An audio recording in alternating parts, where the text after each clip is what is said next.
football, Marty. Tremendous night for football. We had a little rain about a half hour ago. A real squall came through, but it's all gone now. It's windy, chilly, probably down in the high 30s. Great night for football. West and East, what more can you say? That's right. Now, they've just introduced the CB West home. They are the home team tonight, so they will be on the near field. East is the visiting team in their white jerseys. We'll have the toss of the coin momentarily. A game of two teams, one team seeded number one, defending state champion, Central Bucks West. For East, well, a season that might have been, but for two big losses. Lost to Norristown, lost to North Penn, has all but knocked them out of the playoff contention. Bob, I'm looking here at the District 1 scenario here. According to this, now we're not positive, according to this, because Coatesville lost last night, CB East would have a chance to make the playoffs with a victory tonight. Now, we're not positive, but according to this scenario that was sent to John Price, our sideline reporter, that's the way it looks right here, that either if Penridge or Coatesville had lost last night, East would have a shot tonight, and Coatesville did lose last night. Yes, indeed they did. Now we're going to have the toss of the coin. Let's listen in. Which is going to be CB East tonight. Number 37 is Captain Long. Number 32 is Captain Scott. Number 12 is Captain Kreider. And number 67, Captain Umbrell. Over here, number 79 is Captain Carver. 89 is Captain Wilson. 70, you're also Captain Wilson, right? Okay. All right, here we have number 25, Captain Ortiz, and Captain Buckley here. Now you guys could shake hands. You see them shaking hands here. All right, you guys want to bring them out? Go ahead, bring the teams out. And the teams will come up as they always do. This is tradition. Both teams coming out to midfield. Very impressive scene. This is what high school football is all about. A lot of these players have played together in youth football leagues. A lot of friendships. All right, fellas. East, it's going to be your call. You're going to be doing the call. That's the tail. That's the head. If I drop it, we'll do it all over again. Call it in the air. Call tails. It is head. So CB West has won the toss. What would you like to do? And they will what receive goal would the you guys football. like to defend? All right, you want to put your backs down there? You guys with your backs here? So you heard it. CB West has won the toss. They elect to receive. And the black and the gold, and the white and the red and the blue will be CB East, and they will kick off. And now they'll come to the field together, and all will shake hands. Somehow we got caught this is a great sight. All right. Toss, right? And we'll be ready for football momentarily. You're right, Marty. There is a chance that East could get into the playoffs, but they must win this game tonight. And for that to happen, as we spoke to Coach Larry Green earlier, what he said is they need to force West into passing situations. He wants West to be in 3rd and 8, 3rd and 9. If that were to come true, East would have a chance. And, of course, offensively, East is going to rely on the outstanding running prowess of Brian Scott. Scott already over 1,200 yards on the season. And, of course, Steve Kreider, also the East quarterback, a very accurate passer. He'll certainly look for his top receivers, Rob Linders, and, of course, Scott himself, and also Jason Ware. So those are the guys they'll look for. Of course, on the other side, Bob, West and quarterback Mike Ariel will certainly be handing off often and very successfully to Dustin Picciotti, number 33. He's the big man for the West Bucks. Dave Edwards has gotten wise also. Had a chance to see the Bucks in second half this year. They can be dangerous. They're coming off a rather lethargic performance last week, winning by only, I believe it was 21-17. So, yes, but certainly that's a good Council Rock team they beat, Bob. And last week, a real tough week for a lot of teams in the area. Norristown, North Penn, just shows how strong Suburban 1 is, the National and the American conferences. And this should be a great one tonight. I think this one's going to go down to the fourth quarter. Oh, we'll see what happens. The Bucks, of course, will try and set the tone early, try and play that smash mouth football that they have done so well in the past. Mm-hmm. And the East knows what's coming. I mean, there's no surprises here. Oriel is a good young quarterback, but he's a young quarterback, and his passing ability has not really been seriously tested as yet. He's following in some great footsteps. Corey Potter before him, Travis Blumgren before that. We've got some great people that have played quarterback. Putty Gilbert for West. For East, Well, the tradition continues. A great football team. They just can't seem to get over the hump against West Ham. Only defeated them once in all the years they played them, but they play some great football games. Absolutely, and I think we're going to be in for another great one tonight. The rain has cleared, a dry field right now. We're ready to roll. Teeing it up is Mark Mattern. He will be kicking deep. There's a tri-safeties. I believe Giacomo is one of them. And he approaches the ball, hits it, and we are underway. A high kick into the middle. Taken by Edwards. He's across the 20. He's across the 30, 35, 40. Breaks to the outside to midfield. He's got one man to beat, and he gets him down at the 43-yard line. Brian Scott, who saved the touchdown for East.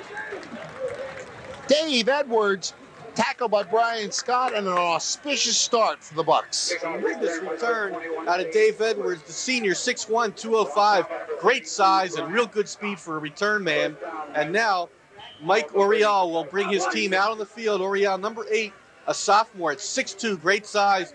This is a young man who will certainly develop by the time he's a senior into an outstanding passing quarterback. Backs are split. Buckley and Picciotti behind Orial. Wing to the left side. First play of the game. Kinzel in motion. Handoff goes to Picciotti. He breaks. He's got 5. He's got 7. He's got 9 yards. Big Dustin Picciotti. He's 6'3", 235, and every ounce of that, only a junior. And he's going to run through them. Now, East, of course, certainly, they've got to be strong in the middle there if they want to have any chance in stopping this West powerhouse. Ball placed at the 34-yard line, just inside the 35. She called a gain of 8. 2nd and 2, just underway in this annual East-West tournament. Backs come out split once again. This time it's Picciotti, and I believe that's Edwards with him. Rolling to the left is Orial on a free play. He rolls, he throws, got a man deep. It could be picked off. Is it picked off? I think they're going to give the interception to East. It is. It's intercepted by number 43, Nick Mellors, and East will take over on the underthrow. A fine interception by Nick Mellors there, number 43. And on the season, that's certainly been a great play. Mellors, that's his 3rd interception of the season, and a big play. And how about that, Oriel going back on 2nd and 2, sort of unlike West, but certainly in the early going, that's worth a shot. No problem there. It was a free play. Yeah. Now, he had a man deep, but he's throwing against his body. You got to remember also, and he's going into a little bit of a wind. Underthrew it, intercepted. Backs are in the eye. And we have I think we just have. It's always a little embarrassing when the center forgets what the snap count is, and I think that may have happened there. So, instead of starting Offense. Instead of starting at the 10, It's bad. I'm going to start Get at the that out. 5. Can we get it or goes at the side? Well, why don't you go ahead and march it off with them? Tough break for East to start like that, but they'll now. Dead ball foul. False start. Offense. Repeat down. So, the good news is they intercepted the ball. The bad news is they're going to start at their own 5-yard line against the tough defense. 1st and 15. On the season, Steve Kreider, 47 out of 91. That's 52%. 611 yards. He's a good young passer. Brian Scott, the tailback, standing in his own end zone. On 1st down. Handoff goes to Scott. He cuts inside. He's got 5. And he's stacked up right there on a good tackle by Ryan. Looks like, is that Ryan Blumgren on that? Well, Bob, the men up front who are going to have to do the job for East are their starting offensive line of 60, Chris Butts, 62, Steve Gonzalez, 65, Frank Luria, 66, Chris Young, and 66, Colby Umbrell. And, of course, that's certainly Brian Scott behind him. They have a 1,200-yard gainer. On 2nd down, the pitch goes to Scott. Goes to the left side, and he's not going to get outside. Big tackle by Picciotti there. He really strung that play out. That's the only way to stop Scott. You know, if you get him going east to west, that's the only way you can stop him. He's such an elegant runner. That's the word I think best describes Brian Scott. A real graceful Marcus Allen type runner, an angular runner, looks for his holes, and he'll go 6-7 yards at a pop. I incorrectly identified Ryan Blumgren as tackler in the first play from Dave Camberg. But now it's 3rd and 9. Ball just outside the 10-yard line to about the 11. Backs in the eye. Kreider. Over to Scott. He's not going to get out of the backfield, I don't think. No, he's buried at the 4-yard line. And John Price, what do you got down there? John, are you there for us right now? Yeah, guys, obviously a great opening defensive stand on the part of the Bucs, but I overheard some comments as Oria was coming to the sideline after his interception. Coaches would like him to square up a little bit more and make that throw next time. Coach Penn was making sure he'd be ready to throw the next time. I'll send it back up to the booth, you guys. All right, John, where's the agrarian report tonight? You know, Fourth down. Bob, I will say, after the punt, I want to tell you something I think might have happened on that last play. Snap back. It's a returnable ball. Oh, it's going to go over his head. Goes over Janssen's head. A great punt. Janssen picks it up his own 35, gets to the 40. It's the 45, breaks outside and inside. Patriot territory down to the 40-yard line. Unbelievable there. But, you know, I think on that 3rd and long play, it almost looked as though Scott was going to quick kick. It almost looked like he wanted to get a quick kickoff there as he sort of went parallel. Maybe. I'm not positive. Well, I'll tell you what happened on the punt here. It looks like the ball bounces over Janssen's head. You know what happens to a kicking team when that happens? They kind of let up a Yeah, little it was bit. a great punt. Ball at the 40-yard line. It was a superb punt. I believe Jake Walker did the punting. The wind is behind East this quarter, of course. Now Oriole will bring the team out for their second series. Backs are in the eye, wing left. Now the switch. Edwards goes to the tailback. Kinzel to the right wing. Handoff goes to Picciotti. He's got about 2 on the carry. Well, certainly that's what East wants in there. They want to stuff it tight in there, hold Picciotti to only 1 or 2 yards on a pop, and bring up 2nd and 9 like this is, and then stop him again and bring up another 3rd and long. Well, I think East is not unhappy about things. They did stop West from scoring, and we're in a kind of a tough position back at the 5-yard line, but a good kick and a very nice return. And it's 2nd and 8, ball at the 38-yard line. Bucks with the ball, just underway, about 8 minutes to go in the first quarter. Oh, handoff to Picciotti, big hole, 1 man to beat, they go! Dustin Picciotti to the 5, touchdown! Tremendous run by Picciotti as he goes up behind that big offensive front. Get a chance in a while to talk about that offensive front the next time West has the ball. Dustin Picciotti broke off the left side, had to beat the tackle of 1 defensive back, and you're not going to bring down a 6'5", 240-pound bull with a defensive back. Big 38-yard run, touchdown, Central Bucks West, and it's 6-0. Great run by Picciotti as he goes behind that offensive line of 66, John Torr, 68, Bobby Bowser, 72, Chris Havener, 76, Joe Wilson, and 89, John Wilson. Tumbledy with the extra point attempt is up and good. So, with 8 minutes even left in the first quarter, the Bucks have struck suddenly, and it's 7-0. And of course, I don't want to forget number 79, Ben Carver, a big offensive guard, and that's a great Central Bucks West offensive line. There you go again, the fine punt return, and then 2nd and long, Picciotti got the great hole, and he's gone to the races. Yeah, they got a great block up front. He broke through into the secondary, and as I say, a defensive back against Picciotti is a mismatch. Certainly. But right now you're going to, East certainly too early in the game to be starting to panic. Brian Scott's still going to get the ball coming out of the rushing backfield. But, you know, Steve Kreider, an able passer, Bob. This is a young man, once they establish the run, they can go to the pass option or the play-action plays and maybe get something a little deep. I'd like to see how East handles things where the ball in better field position instead of the 5-yard line. They can start from the 25 or the 30. It's a whole different offensive set. Absolutely. You know, you have your scripted plays, but you really can't do a lot when you start back in the shadow of your end zone. Yeah, we were down there on the field before the game, and this wind is kicking up. It's got to be a good 15 miles an hour, I would say. You can see the flag out there. And East has the wind behind them this quarter, so certainly this is a quarter that they can maybe think about passing the ball. That's not always a plus. I've seen games where quarterbacks will loft the ball and the wind will get a hold of it and it goes too far for the receivers. You got to watch yourself there. But you always feel more confident with that wind behind your back, you know. We'll see what happens here. They got Scott. Scott's a guy who's going to start ripping off some good yardage. But, geez, you know, West with that early touchdown, it just builds momentum. Well, I'm sure the coaching staff at West said, look, you played against Brian Scott for all these years. You know, he only needs 1 block. Let's make sure he doesn't get it. Yeah. For West tonight, is such an important game in the fact that, of course, they want to beat East, a traditional rival, and finish their regular season undefeated, but they really want to go into those playoffs with strong momentum. Well, Tumblety will line it up at the 40-yard line. Scott, one of the deep backs. See if they try and kick it away from him.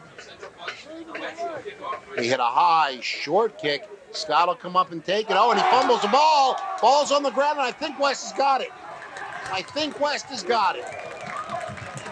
Yes, they do. Now, that was a case where the up back gave way, let Scott come up, and he just did not handle it. The ball bounced toward West, and they take over the ball again at the 40-yard line. Oh, a tough break for East. Sophomore Gavin Potter, number 71, on the recovery of that fumble, Bob. That's really some break there for West to have created. You can't allow West that many breaks. Backs are split. Edwards now in motion. And he may have gone up too soon. This is going to come back no matter what. Pass is complete to Picciotti. He'll take it inside the 25, but don't get excited because it appeared that the back moved up too soon. Bob, you're absolutely right. It certainly did appear that way, and I think they called it. He started forward towards the line of scrimmage just before the snap, and of course in Canada that's legal, but not here in Pennsylvania. Just off kilter a little bit there. Yeah. So Illegal motion on the offense. So that'll bring it back to the 45-yard line and negate the 20-yard pass completion. Once again, that Central Bucks West offensive line, and those are the guys who are most important up front. 66, John Tour. 68, Bobby Bowser. 72, Chris Havener. 76, Joe Wilson. 79, Ben Carver. 89, John Wilson. Ball is the yardage is stepped off. The ball goes back to the 45. 5-yard penalty, first down, 15. John Price, what you got on the field right now? Well, just the observation, obviously special teams are playing a huge part so far, and West Special Teams is doing a great job. I also wanted to clarify the playoff situation per the athletic director at West, Mike Gold. It's a done deal. North Penn will be out here next Friday to face the Bucks. Whoa. And then you've got Penn Ridge traveling to Norristown next weekend also. So it's all wrapped up. That's it, guys. I'll send it back up to you. North Penn is in the playoffs. 3 out of the 4 teams are from Suburban 1. That's quite a feather. Thanks, in the hat. John. So what we had Thank you, from John. the PIAA was a little bit off, but that's okay. Pitch goes. Carrying the ball is Edwards. He's got about 5 of the. He's got the penalty yardage back.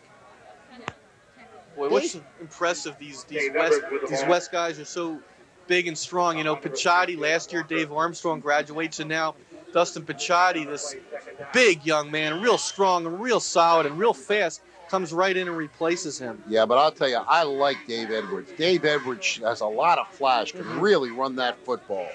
I want to mention another offensive lineman they're checking in the game periodically is Jeff Mixkey, number 51 in the game now. Backs in the eye behind Oriole on 2nd down and 10.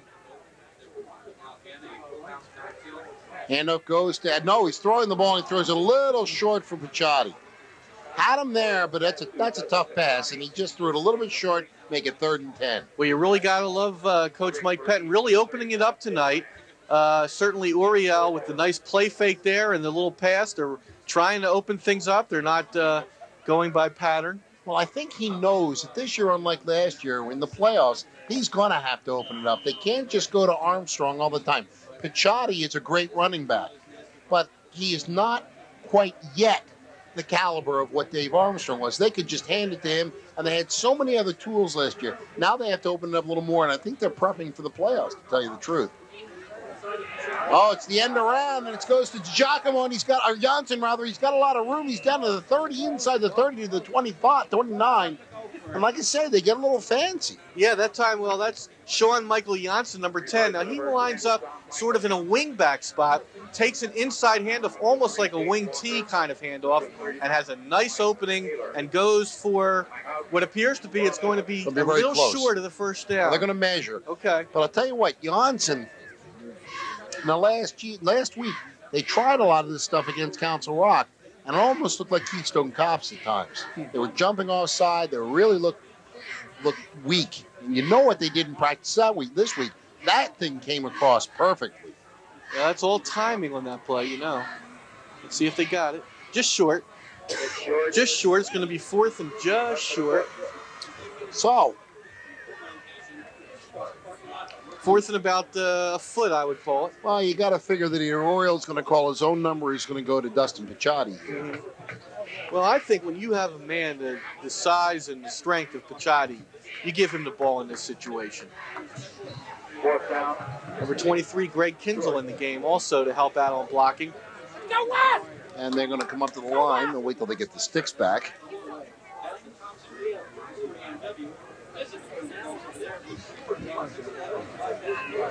Fourth and inches. That East line, man, they are in there tight. Now, if West really wanted to get fancy, how about a little play fake inside and a pass? I don't think we'll see it. But you know, East has 11 men in the box Yeah, I now. don't think so. Backs in the eye, wing to the right. It goes underneath, and on the push, it's hard to tell, but I think he got the first down. Yeah, he did. Good line surge by East defense. A good tackle by 55, Anthony Green. But Picciotti got what he needed. Yeah. He got about a full yard. And the other thing is, when you're 6'5", all you need to do is stretch that ball out. You're going to get 2 yards automatically. I mean, there's the man you give the ball to, really. He's just such a strong young man. So, 1st and 10, the ball now inside the 30 at the 29. Backs in the eye again. It's Edwards, the tailback. The up back is Picciotti, Oriole, the quarterback. Kinzel, left wing. Handoff goes to Edwards. He breaks through for 5 more, down to the 24. Well, certainly right now, West is getting that surge at the point of attack. 65, Frank Loria on the tackle there. But, you know, East and Coach Larry Green, they know that they can't allow West into these 3rd and short, 2nd and short situations. Got 5 yards on 1st down. West will be happy to do that all night long. That point of attack, though, that line of scrimmage, that's where it all happens. 1st and 10. Backs in the eye, and he doesn't like what he sees, so Oriole calls a timeout. While he's got the timeout, tell us about so I'm hungry for some pizza, Mark. Well, I know that you're hungry, and I'm certainly hungry, too. While the teams take a timeout, it's our chance to remind you that this timeout is sponsored by Domino's Pizza. Why not take a moment and give Domino's a call, and you'll get your fresh, piping hot pizza delivered to your door in about a half hour. So give Domino's a call. While you're at it, tell them to send one to the press box up here. Can we send John out for some right now? Enjoy a nice Domino's pizza. We want to thank Domino's for sponsoring, and they have excellent pizza. Believe me, I know good pizza. We both know good pizza, Marty. And anyway, let's talk a little bit about the playoffs. That's exciting. It's going to be Pettin versus Pettin. Boy, that is exciting. You know, North Penn coming off a tough loss to Norristown last night, but those guys have to be excited after losing that game. They were certainly down, and now to know they're in the playoffs, it's tremendous excitement. And for them to come out here again to West, a great 1-point West win earlier in the year, just tremendous. I said 3 of the 4 teams. All 4 teams are for Suburban 1. I forgot. Absolutely. With Penn Ridge, we had them last night with their big clinching win over Souderton. Penn Ridge, what a year they've had. Hats off to them. On 2nd down, handoff goes to Picciotti. He barrels through for another 3. He'll be 2 yards shy of the 1st down. Well, that's what's so tough about Picciotti. You know, you get him at the line of scrimmage, he still gains 2 or 3 yards. That's number 37, Phil Lang on the tackle. He's 5'11", 220. He's a solid linebacker. He's one of the co-captains of the team. Yeah. But yes, Penn Ridge, we want to really congratulate them. Saw Coach Holland back here again tonight scouting. And his team will take on Norristown next week. That should be a classic. Now a single setback. And the handoff goes to Picciotti. He pushes forward. He's got the 1st down and then some inside the 15 to about the 14-yard line, maybe the 13. You know, Bob, I mean, I'm certainly putting myself in the age group now, but a man who played the NFL even before I was around, but I've seen a lot of films of him, Picciotti reminds me of, and that's the old Cleveland Brown, Marion Motley. I mean, the way he moves, the way he bounces off tackles, this guy's like a modern-day Marion Motley. I mean, he just bangs off of guys. Known as the Tank. Yeah. Backs are split. 1st and 10, ball at the 14-yard line. Handoff goes to Edwards. Edwards cuts inside. I believe that's Edwards. I'm not. Let's take a look again. That was Chris Ortiz. Oh, Chris Ortiz, and that's good. That's good to see. Chris has had a tough year. injured early, came back, Carried by Chris Ortiz. suffered a concussion, and is back in the lineup. Good to see Chris Ortiz, number 25, in the lineup. Yes, this fine senior played a big role in last year's state championship. And he gains 3 on the carry, make it 2nd and 7. That is exciting, North Penn. We certainly, tonight's the night. East, of course, this is their season right here. A win tonight for them to make it 8-2 with a win over West would really make their season. Backs are split, wing to the left side. Now in motion goes Kinzel. Handoff goes to Edwards. Edwards breaks it inside the 10, the 5, touchdown! Great Dave run. Edwards. Great run by Dave Edwards as he really slid inside the left guard area and goes in for the touchdown. A nice, outstanding run by Dave Edwards. Well, Dave Edwards followed the blocks. I mentioned, I really like the way Dave Edwards runs. Sees the block, gets the lane, and accelerates quickly and takes it 14 yards into the end zone for the touchdown, and it's 13-0 West. At 6'1", 205, Dave Edwards has outstanding size also. Indeed he does. Tumbledy out of Stone's hold. Kick is high, not quite as long as the last one, but it didn't have to be. It's good. So, with 3:55 to go in the first quarter, the Bucks extend their lead over the Patriots 14-0. And the Patriots, they have got to hold on to the ball. They have had the ball for exactly 3 plays in this quarter. It really is tough. That's a tough start for them. Came out obviously a little bit nervous maybe. They have to regroup now. This team, East, really has nothing to lose tonight. And I really expect them to come back and put on a fine show the rest of the way. But West, man, when was the last time West lost a game after it had a 14-0 lead? I can't remember.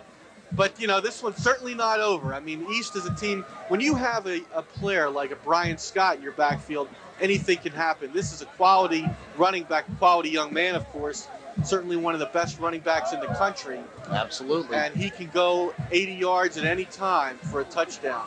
But he's more, Brian Scott, from when I've seen him, he's more of a guy who will go 7, 8, 10, 12 yards a pop rather than maybe an 80-yard guy. But he can go 80. Oh, sure. But he's that real consistent running back who's going to pick up positive yardage at every stop.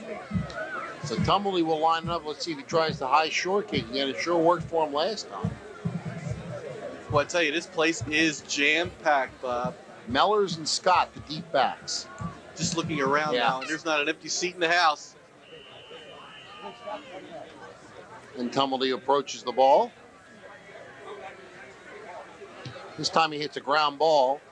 It'll be picked up by one of the upbacks, carrying it out over the 25, the 30, and to about the 32-yard line was number 22, Brian Tingle. Tingle, a 5'11", 180-pound sophomore, and now East with good field position. They're at their own 34-yard line. Steve Kreider, certainly a fine, experienced quarterback, good size, 5'11", 205. Now he's going to get things started at their own 32. And while it's still early in the game with 3:49 to go in the first quarter, it is imperative that the Patriots move the ball and try to establish some field position. Oh, absolutely. Scott goes in motion. Back to pass Kreider. Out to the side, going to be too far for Scott. Actually, Mike Carey almost made the catch. Good coverage on the play by Blumgren. Was one of the defenders, and Dave Edwards the other one, and they had Scott wrapped up. I think Kreider just threw that ball away. Second down. East certainly they're a team that's going to change its offensive linemen. We'll give all those offensive linemen name and numbers, but they shift offensive linemen almost with every play. Backs in the eye. A man in motion on 2nd and 10. Scott with the man in motion. Draw. That goes to the deep back. Taking up for about 7 or 8 yards on a nice carry there is number 7. That's Ryan Callahan, senior tailback.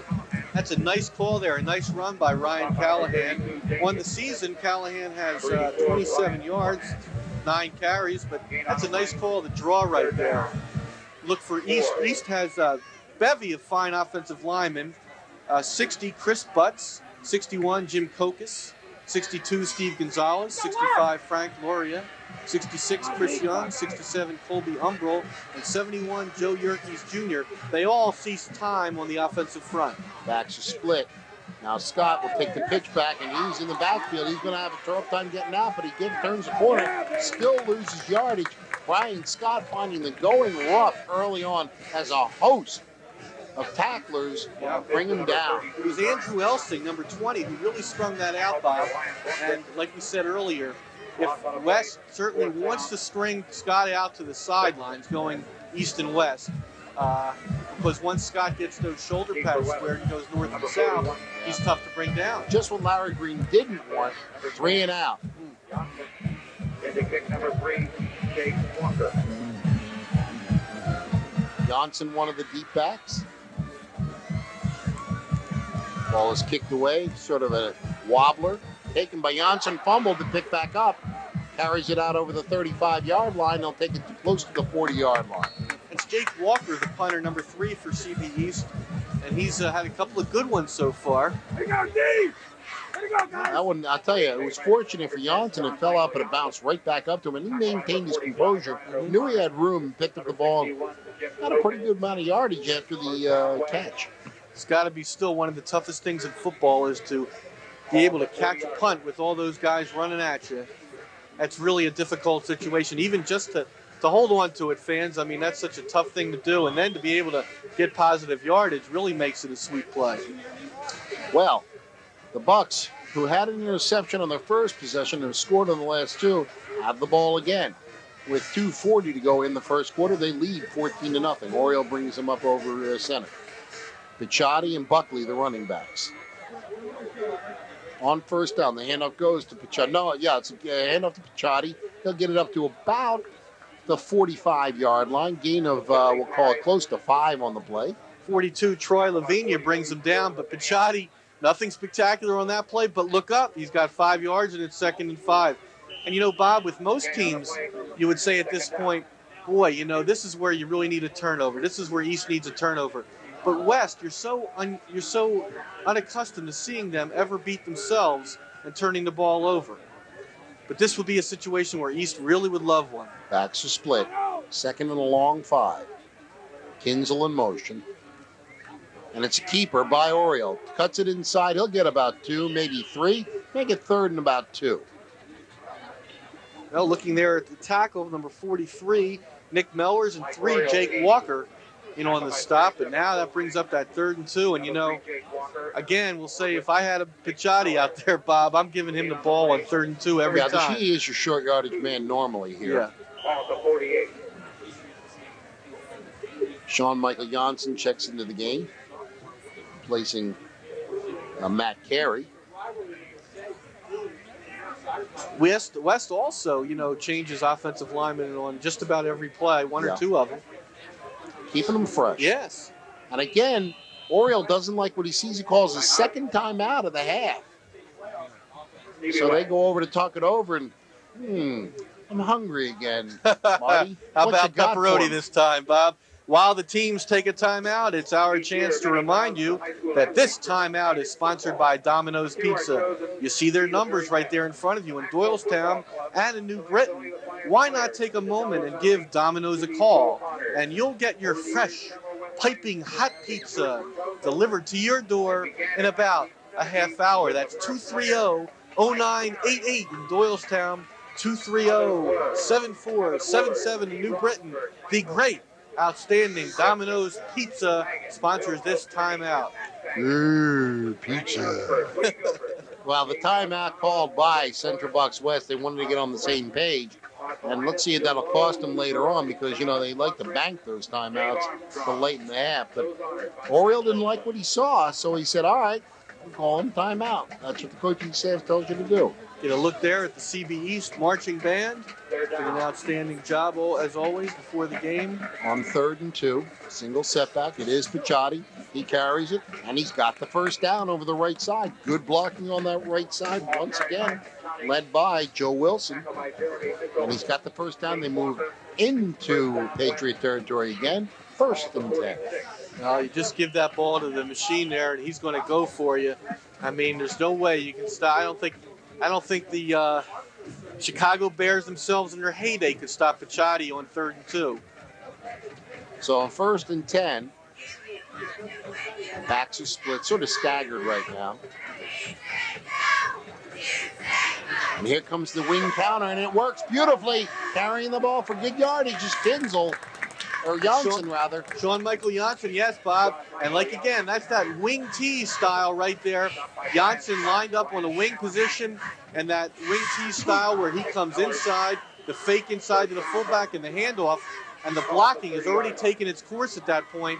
And Janssen with a nice hole, and he's got good speed and quickness, and he goes for big yardage. Inside a minute to go in the first quarter, the Bucs on the move once again at the 29-yard line of the Patriots. Single setback. Now this is a passing look right now. Oriole off of a long count. Hands it off underneath, and carrying the ball is Picciotti. So he spreads them out a little bit. And John Price, you down on the field. Where are you right now? Bob, this is what you've been waiting for all night, I know. My turf All report. right. You can see that the turf here is pretty well chewed up. It's not in that great a shape, but despite some light rain earlier tonight, I was assured by the ball boys that on a scale of 1 to 10, tonight's about as 2 as far as being able to keep the balls dry. So there shouldn't be that much of a problem. I want to thank the ball boys, too. I did get them in trouble with the official. I distracted them just long enough to take them out of a play. And I was also shooed off the sideline by the West coaching staff. I hadn't been yelled at by a coach at West for a while, so it felt good. Back up to you guys. John Price, the ball boy's friend. Good job, John. Farmer John. On second down, the handoff goes to Picciotti. He struggles and gets the first down inside the 20-yard line at the 18. He refuses to go down easily, does Picciotti. Gary Conover, number 74, in on the tackle. But And we have an injured Patriot player. yeah. Timeout for an injured player. And he's grabbing his leg. I'm hopeful it's just a cramp, but We can't see a number, so we're not going to say anything. Central Bucks East team physician is Vincent J. Mena, and their athletic trainer is John Redding. tries to get up.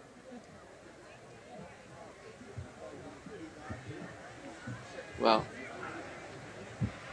he looks like he's sitting up now. Looks like it may be Anthony Green.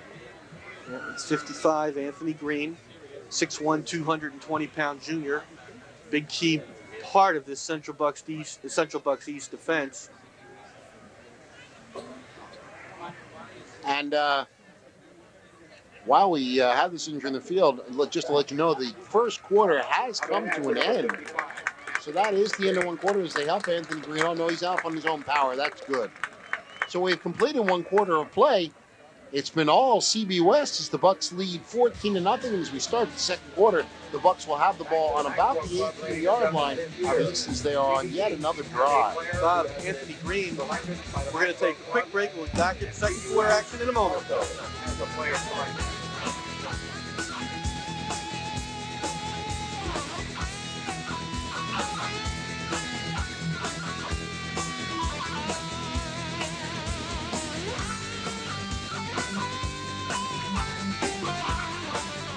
$99? $99? Only $99, you can experience the fun and excitement of Orlando and see your favorite attractions. You'll get first-rate hotel accommodations and enjoy fabulous food. Plus, we'll extend your vacation an additional 2 nights in Daytona Beach. That's 6 days and 5 nights for less than $17 a day, and kids go free. And with your order, you'll get our Florida discount book published by Entertainment with hundreds of dollars in savings. Call now. Hurry, space is limited. Call now, 800-317-5283.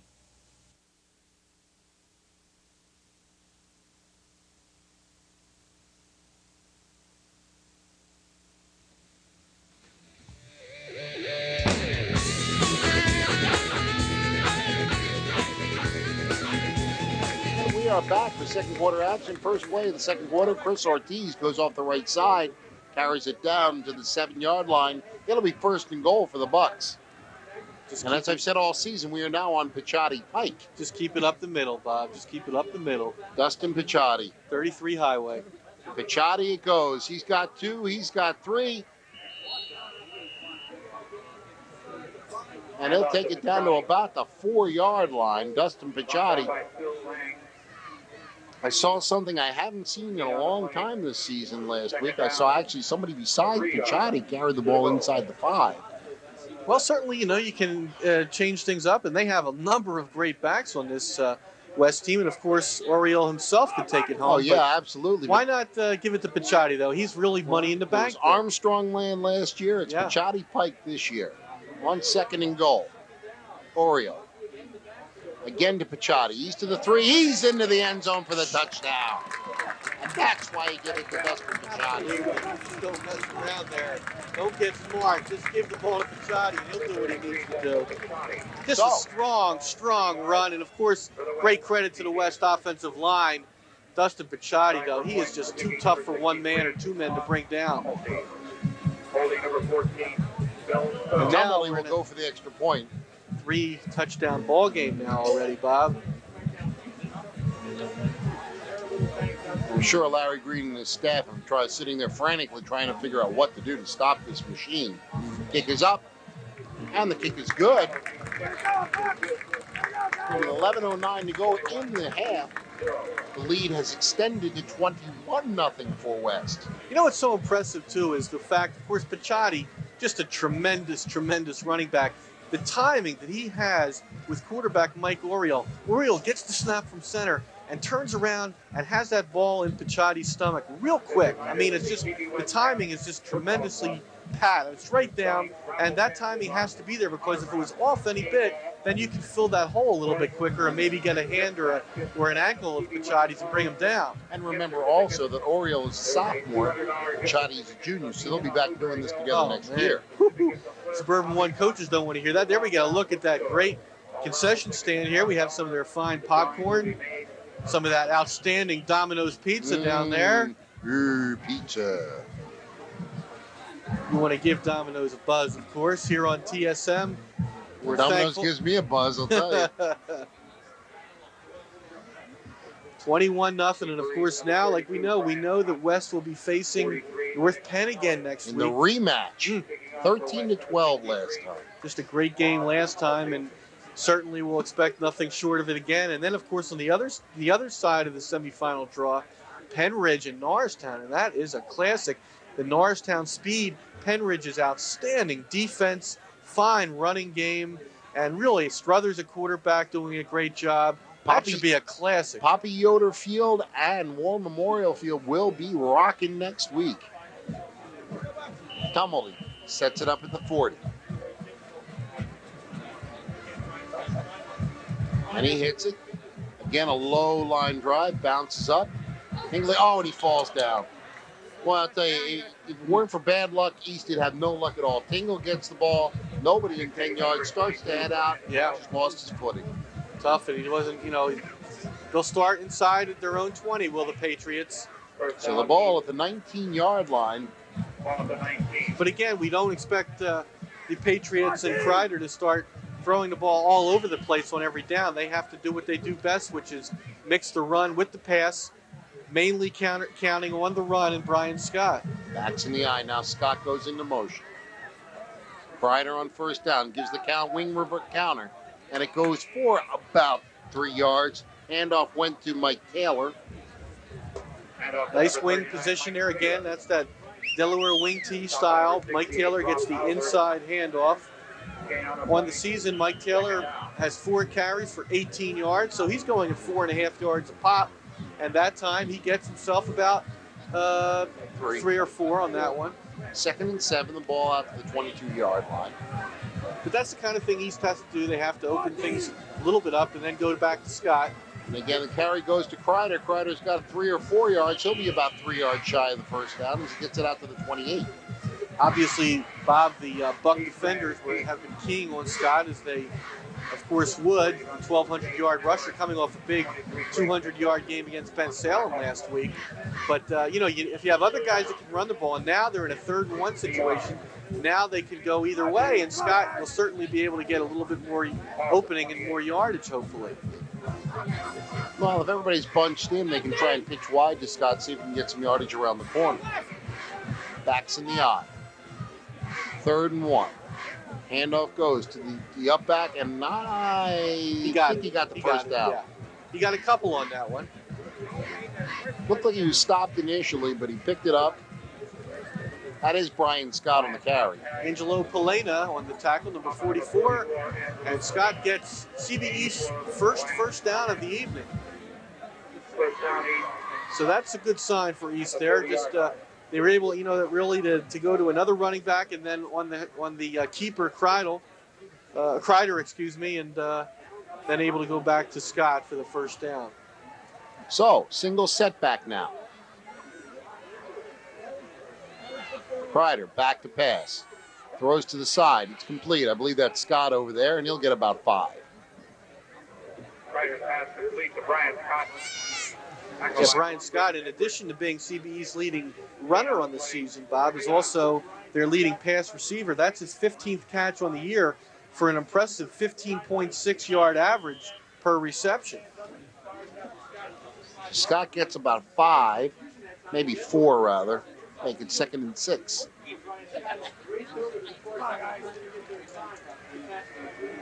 I would guess that this would be CBE's last game of the year with Brian Scott. Indeed, handoff goes underneath and carrying the ball for good yardage. We'll see who that was. I think it's number 5. That's Mark Notwick. Yes. Nice run out of the fullback, Mark Notwick. On the season, Notwick averages 4.1 yards a carry, and he got many more on that one, about 15-yard gain. Quick hitter brings it up to midfield, just shy of it. Very impressive drive right now for CB East. Like we were saying, this then would be the Seniors for East final football game. They've had a great career here at East. Yeah, they were supposed to play Lansdale Catholic, but that game's been wiped out because LC's in the playoffs. Now out of the shotgun, Kreider on 1st and 10. Scott in motion. High snap, he gets it, he throws it across, and nice crossing pass right in there for 9 yards. I believe to Jason Ware. Very nicely done to Jason Ware on the shotgun, and a little inside pattern and a 9-yard pickup. And now, 2nd and 1. This is when he can really play tricks. This is a fun down to be in for Kreider. 2nd and 1, you can certainly go up the middle with Scott. You could go around the corner maybe with Scott, or maybe some kind of play action and go deep for 6. This is a great spot. This is the Bart Starr down here, 2nd and 1. Backs in the eye. Kreider on 2nd down. They jump off sides, so it's a free play. Well, they'll blow the whistle in high school football as soon as that defensive lineman moves. So we have encroachment. Defense. Dead ball, encroachment, defense. So now the ball will move inside the 40 to the 36-yard line. John Wilson checking into the game at defensive end for CB West, number 89. Get a look at the west sideline. And, Bob, this is a very impressive CB East drive. Started at their own 18-yard line, and they've moved it deep now at the 36-yard line of West. Big play, of course, Notwick's run of about 17 yards. Now a single setback, slot to the right. On 1st and 10. Back to pass, Kreider. Looking, throws short. He's got a man. That, I believe, is Scott. It's Scotty. He's inside the 25 to the 23-yard line. Good hands by Brian Scott. Greg Kinsel on the coverage and the touch and the tackle, but a nice play as Kreider goes back and about a 2-step drop and finds Scott over the middle for a nice gain. We look at a replay here. There's Scott, gets the ball, and he goes for about another 6-7 yards himself after the catch. But a well-delivered ball where Scott could catch it in stride and do what he does best, run in the open field. Beautiful. Steve Kreider, he's a good 52% passer and an outstanding accurate passer. Again, single setback in the slot back to pass, and I think this one may come back. Yeah. I think we're going to motion on East. It's going to go against East, and that's going to bring up 1st and 15. Dead ball, false start, offense. That's it. Well, that's the last thing you want to see for the East sideline. You know what happens? He comes up to the line and he says in the huddle, first sound. First sound. So as a lineman, you've got a loud crowd there, you got an end there, and what they hear, they think they hear the sound, so they move off their stance. It's a false start. Well, things are moving so well for East now, and they certainly have gained some confidence on this drive. Well, they've got to maintain their composure here. They've had a little setback, but they need to make the most of it. Now in motion. Back to pass, Kreider under a bit of a rush. Throw, it's going to be intercepted. Oh, no! Would have been intercepted at 2 defenders and banged together. Number 20, Andrew Elsing, was the blitzing cornerback on that play, and Kreider was able to get it off just in time. Ryan Callahan and Ryan Blumgren were right there. They banged together. The ball fell harmlessly to the earth. I'll tell you, there's nothing that'll hurt you more than that penalty. I'll tell you what, if either one of them comes up with that interception, there was a lot of turf in front of them. You know what I'd like to, something along the lines of a draw right here might work. Let's see. Now backs are split. Now in motion comes Scott. It's a straight handoff to Notwick, and Notwick's got 10 of them back. Beautiful running by Mark Notwick as he is bullying up the middle, answering Picciotti in his own right. And that's a great gain, and it's going to bring up third and now about a long 5, it looks like. Well, the respect they give to Scott is not lost on Notwick. Notwick says, hey, they're taking 2 and 3 guys on Scott. I only have to beat one guy to get through that line. I'm doing it. And he has been the feature back now with 2 big runs, making a third and about a long 5, we'll call it. Well, that gives them a good shot now after the setback on the penalty. Now they're in a position where they could do anything, but I would probably expect to see a pass run option here for shotgun.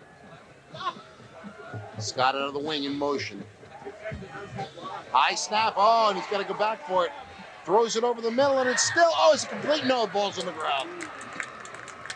Well, that's a great play by Kreider. Was it ever? Snap went over his head. He kept his composure, caught the ball, turned around, fired a nice strike. But a good defensive play by the West defenders. And they're in 4-down territory, so you got to figure he's going to be throwing the ball again. Fourth down. They got the ball at the 19. They have to get to the 14 for a first down. And we have a timeout by East, and with that timeout, there's a rumbling in my stomach that just won't go away. While we look at that replay of the outstanding play by Kreider, yeah. The teams have taken a timeout. What is that rumbling for? That's our chance to remind you that this timeout is sponsored by Domino's Pizza. Why not take a moment and give Domino's a call, and you'll get your fresh, piping hot pizza delivered to your door in about a half hour. Now, that's about a half hour. Don't exactly time it. Because if I ordered it now, it would be here before the beginning of the second half? It certainly would. Oh, my word. Drivers getting in any kind of trouble or accidents. But there you see, in Doylestown, you'll call 230-0988. But I live in New Britain. In New Britain, then, Bob, give them a call at 230-7477. Order whatever you want. I'll be back. You got to make a phone. All right, I'll stay. Pepperoni, mushroom, anything. Domino's Pizza sponsoring this Domino's Pizza timeout. Great camera work we did not mention on that pass intended for Rob Linders. Great close-up action there. And that reminds us we want to thank our crew of our fine director, Lee Wolf. We'll get to the rest of them after this play. 4th and 5. 4th and 5, Kreider. Single setback is Notwick. Big play early in the game. Back to pass Kreider. Looks over the middle. He throws. Ball's knocked away from the interference. Interference reaching in, and it'll be a first down for CB East. And I got to say, it was a good call. There's Brian Scott on the intended receiver, and good play by Kreider getting the ball in there. Again, we want to thank our fine crew. They're doing such a great job. Lee Wolf, the director. Interference. Okay. All right. And our great audio crew, who just picked up that call by the referee, is Terry Colbert leading the way. Our graphics are done by Kim Newell, and our fine camera crew of Jeff Kennedy, Denny Loughnane, Kevin McCory, and our production assistant, Heather Schenk, doing a great job. And there's a replay of the pass interference call. The intended receiver is Brian Scott. And a good call. And a well-delivered ball again. He's throwing it out in front of him where it needs to go. Yes, Kreider's a very impressive quarterback. Kreider getting his rhythm right now, and it's a 1st and goal now inside the 10-yard line at the 9. Well, it wound up that penalty did not hurt East. The offsides penalty earlier. Well, the interference certainly helped. Oh, yeah. On 1st and goal. The counter inside. It was there for a moment, then it wasn't. As Mike Taylor takes it, he'll take it down to about the 6, but it looked like he had a lot more to run. Well, that was a great play by Angelo Polina, number 44, who got his hand on Taylor. If Polina had not been able to get his hand on Taylor, Taylor might have scored, and Polina was going the other way, but was still able to make the good play. So 2nd and goal, the ball down inside the 7, just about resting on the 6. first serious threat by East all night as they trail 21-0. There's 4:40 to go in the half. I look to see Kreider still throw the ball maybe here, Bob. I look for Scott too, possibly. Pitch goes to Scott off the left side, and they are waiting for him, just waiting for him. Mike Perry with his hands up in the air on the sideline saying, way to go, guys. Well, that was Picciotti really stringing that play out. 84, Brian Colohan also making a great play on defense for CB West on that one. And now Kreider certainly is going to have to throw the ball. I would expect some kind of maybe shotgun situation. Well, now here's the problem here. You're in a shortened part of the field now. So those little looking passes may not work as well as they have previously. Well, maybe we could see some kind of pass run option where he's able to throw the ball on the run. Well, he's under center. Yeah, he's under center. Backs in the eye. Oh, and Scott is going to be buried in the backfield. He slipped. It looked like he might be passing the ball. That's Bobby Bowser, number 68, with the big tackle of Brian Scott, bringing up 4th and long, and CB East is going to try to put some points on the board here. Yeah, you got to give it a try. Now the ball's out to the 16-yard line. This would be about a 32-yard field goal.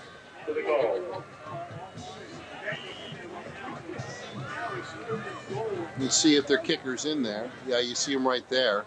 That's Mattern. Indicate number 53, Tim Becker, holding number 12. Excuse me, Tim Becker. I beg your pardon. Tim Becker. And remember, the holder is Kreider. This will be about a 33-yard field goal, just slightly to the left. Snap is good. The place is good. The kick is high. It's going to be short. Going to be short. Well, he's going against the wind there with Becker. That's too bad for him. Because with the wind behind his back, that one would have been good. Well, the problem there is, and having been a kicker, he got that right at the point of the ball. And what that does, it gets it underneath. But more than that, it causes it to spin more.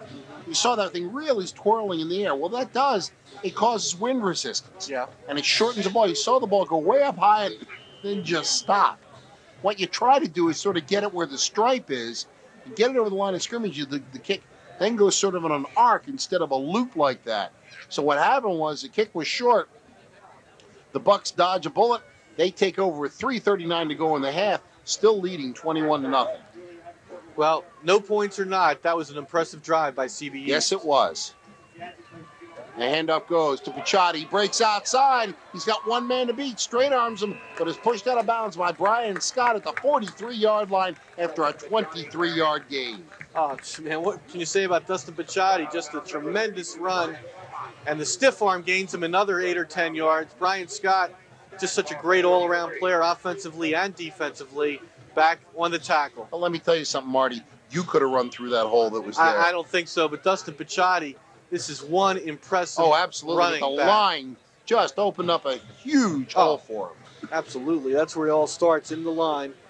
There's some of those CB West fans. A couple guys there painted. There's one with the face painted. West colors. Backs are split. Everybody in tight. On 1st and 10. In motion. Back to pass. Has time. Throws it over the middle. A man wide open. Can't get it to him. Oh, my. And that's a case, says he had a man wide open down there. Brian Colohan might have felt the rush a little bit more. And that's a sophomore. That's a tough throw right there. I mean, Oriel's got to throw the ball about 25 yards on the line. It's a very difficult throw.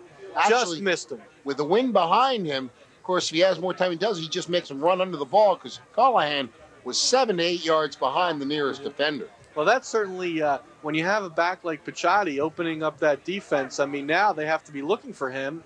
And then the pass play really opened itself up. Again, the tight look. And again, back to pass. Goes. The pass is long. Now, this time he laid it out there. They tried it again. But this time, Brian Scott playing center field almost intercepted the ball. As Oriel tried it once again, they figured, let's go back to it. Well, Mike Oriel obviously has a very strong, powerful arm. He's a sophomore, and he's going to be an outstanding passer. I mean, you give him another year, and I think he's going to put some big numbers on the board passing-wise.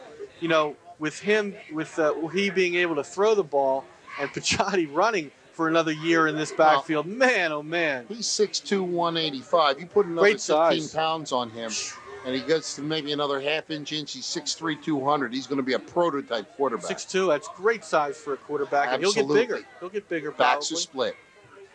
Draw Handoff on the draw play. Oh, wide open. Wide open, and carrying it down as Dave Edwards cuts inside.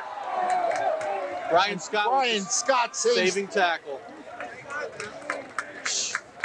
Dave Edwards, there's your guy. A tremendous run as he goes behind that CB West offensive front of Jeff Mixkey, John Torr, Bobby Bowser, Chris Havener, Joe Wilson, Ben Carver, John Wilson, and just a great offensive thrust. And we're going to take a look at it right here as that offensive line at the point of attack. Dave Edwards is into the clear, but give credit to Brian Scott. I mean, this guy plays his heart out at all times. Hung with it and makes the tackle to save a touchdown. On first and goal. I don't know if it's first and goal or not. Yeah, I guess it is. Yes. Short gain, but the draw play just worked perfectly. Great timing. And Oriel, you know, people will say, your quarterback's only handing off. Well, that handoff is an art. And there's the East sideline, Coach Larry Green. Boy, he's done a great job here for East in Buckingham. But that handoff is really a work of art, and the timing is so important. And when he puts that ball in a guy's tummy like that, tremendous timing. Second and goal. Keeper by Oriel, looking. He's throwing to the back of the end zone. It's tipped. Oh, and almost caught. Almost got the tip.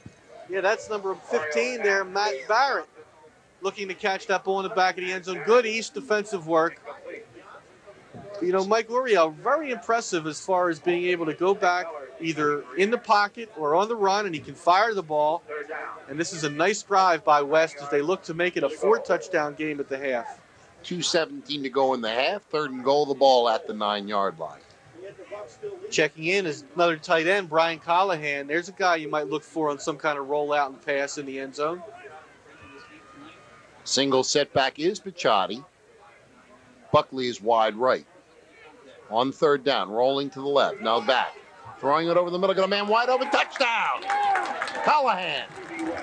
Good call, Marty. Well, thanks. He brought in his own play there. That's a great play. A nice touchdown pass by Mike Oriel to number 84, Brian Callahan, the tight end. You got to love the tight end when you get down inside the 15-yard line, Bob. Well, he rolled slightly to the left, straightened up, gave Callahan a chance to get back open in the back of the end zone and put it right where he had to. Touchdown. 27-0. Tomley for the extra point on a Stones hold. Up high and good. So, it's turning into close to a blowout. Well, 28-0, but you know that East certainly has no give up in them. Oh, no. And they're going to come back and try their best here. That was a great drive East had before this one, but, man, this CB West team, and we talked about going in. We can look at the replay here. The pass by Oriel to Callahan in the end zone. Right where it had to be. Right where it had to be. Great throw and a fine catch. Absolutely. But we talked about West wanting to go in with momentum into the playoffs next week, and it certainly looks as though they will. Well, they're doing everything well, and East just can't seem to buy a break right now. For example, the tip ball. Barrett almost catches that tip ball. On a good defensive play by East. So Tumblety lines it up again at the 40.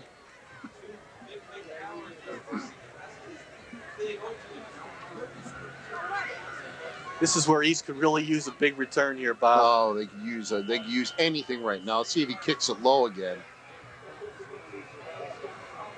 Tumblety approaches it. Oh, this is a high one. Nice high one. Taken by Scott at the 12. Across the 15, the 20, the 25, the 30, 35. He's going to come back. I think we're going to have a flag for a clip.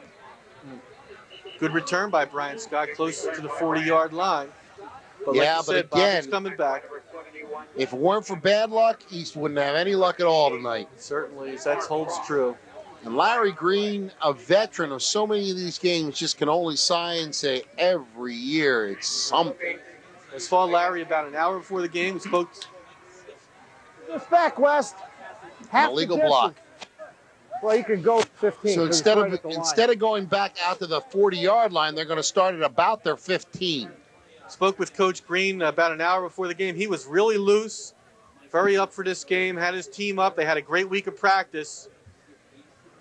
Clipping on the return. First down, 10 yards to go. Bob, it's certainly not that East has not done anything right. It's the fact that West has done everything right.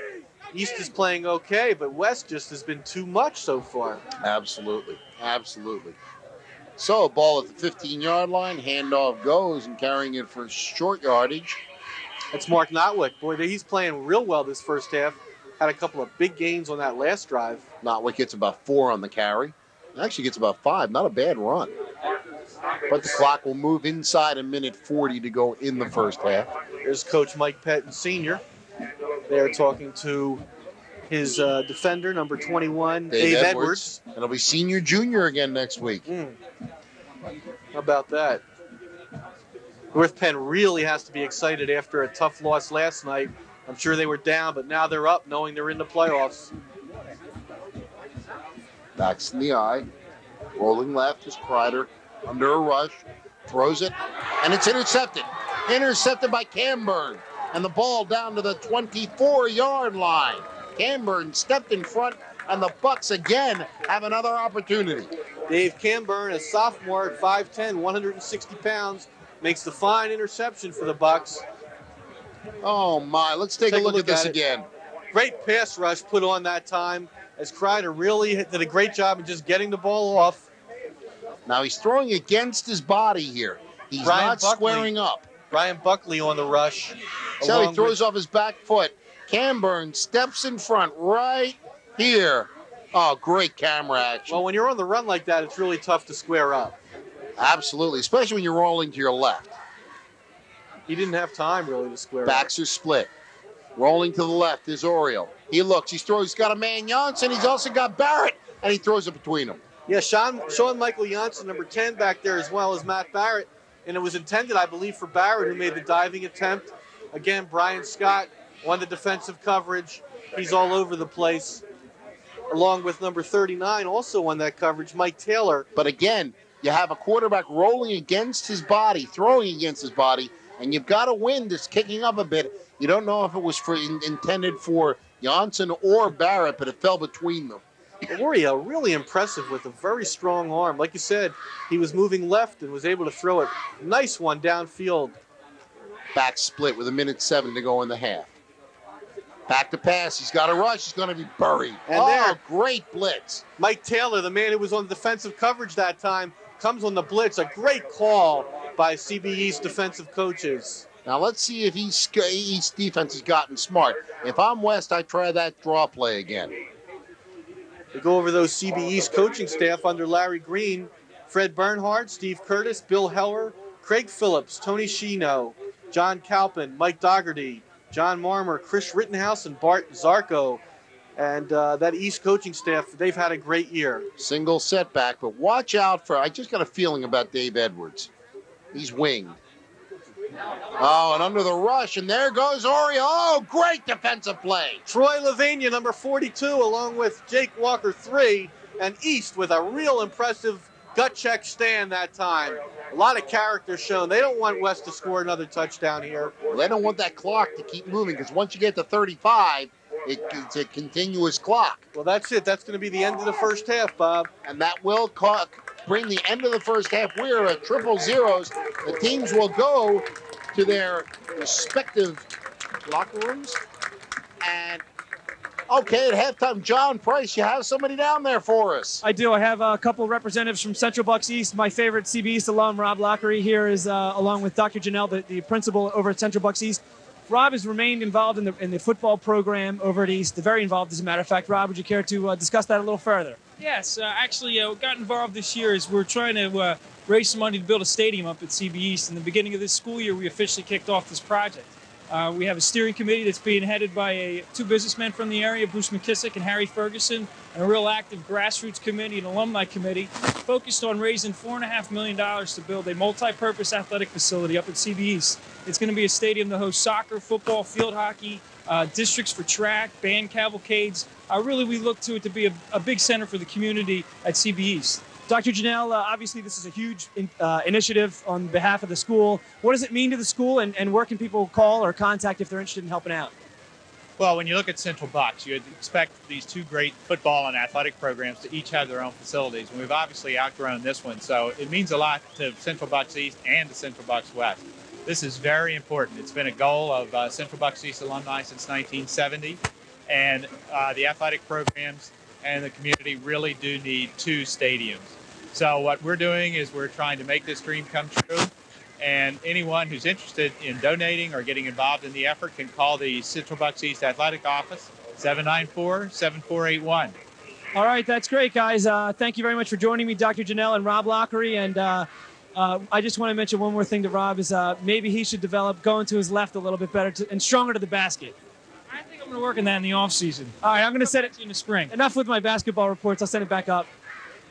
John Price, good job going to his left. Hey, John, Mr. Basketball, his fine self. Well, I'll tell you what, let's take a quick break. We'll come back and wrap up this first half right after these messages, so don't you dare go away.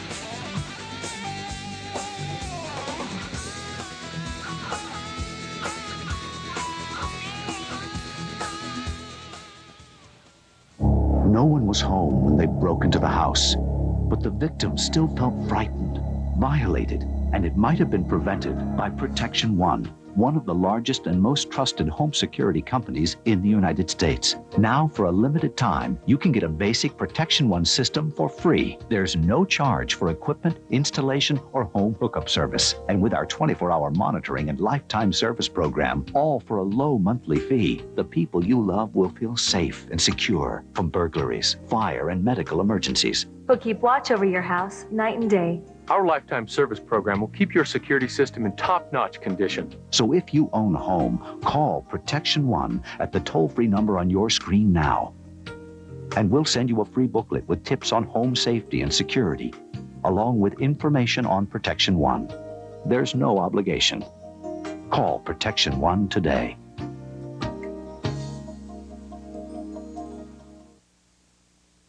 Is that same boring dinner making you blue? Want something new? Then you need the Sproutin' Onion, the amazing new machine that creates mouth-watering onion blossoms in seconds. Simply place an onion in the machine, then slice around the onion. In seconds, you'll have a perfect Sproutin' Onion blossom. It's that easy, seasoned to taste, and it's ready to fry or bake, just like it came from your favorite restaurant. It even comes with a bonus core remover, so there's a place to add your favorite dipping sauce. Best of all, the juices stay in the onion, bursting with flavor. But that's not all. Transform a tomato into a Sproutin' Tomato Blossom. Create hors d'oeuvres, tempting desserts, and more. This restaurant blossom maker costs $350. But now on this exclusive TV offer, you get the Sproutin' Onion with bonus core and recipe book for only $14.95. Order now and get the Super Dome Wizard free. It's a slicer, a shredder, an egg white separator, and juicer all in one. That's a $40 value, all for only $14.95. Not available in stores, so call now.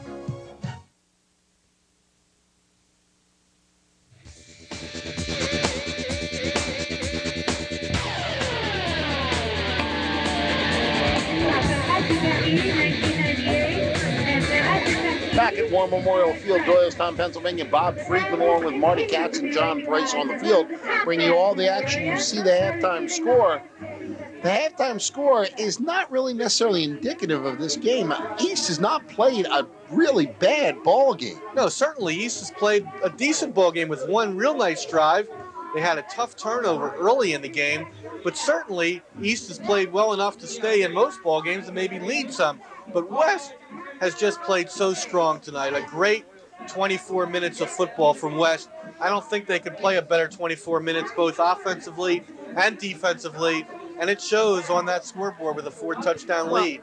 Well, you thought early on that things might be going East's way after a nice kickoff return by West.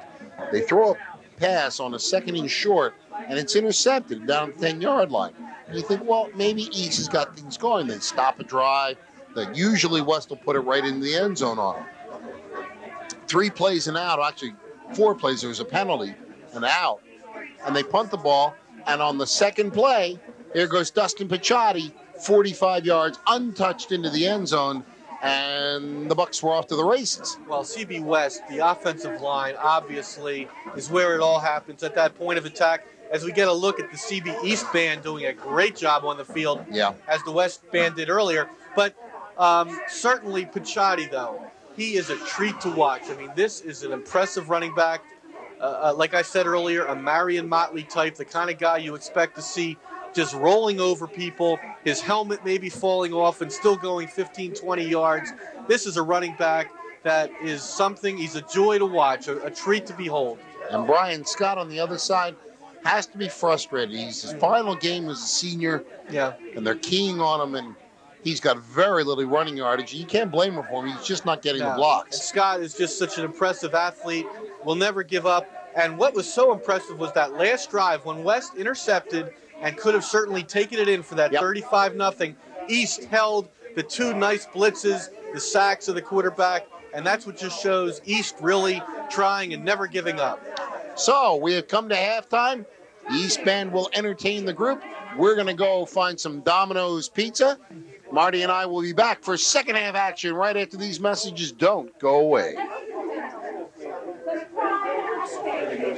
The Central Baptist High School East marching band.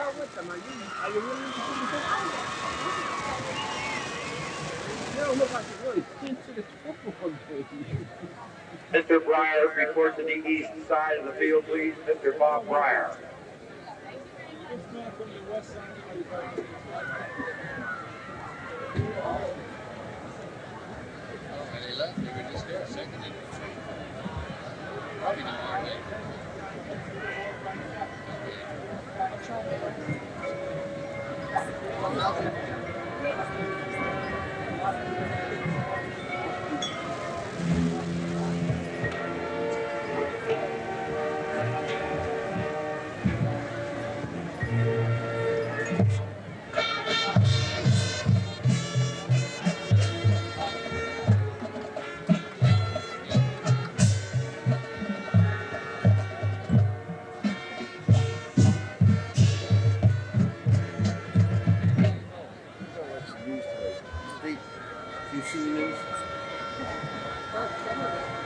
Whatever happened with that shoot?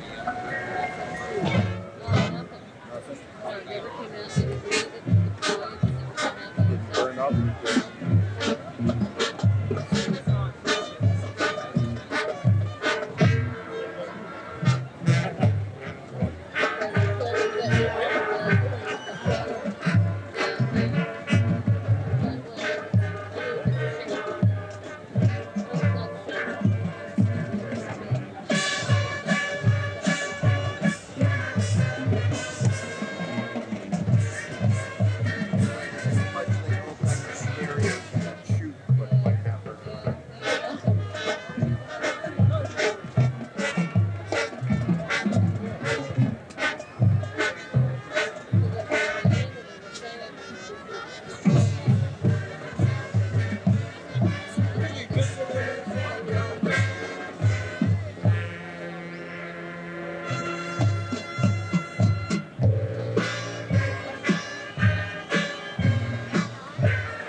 Chat 24.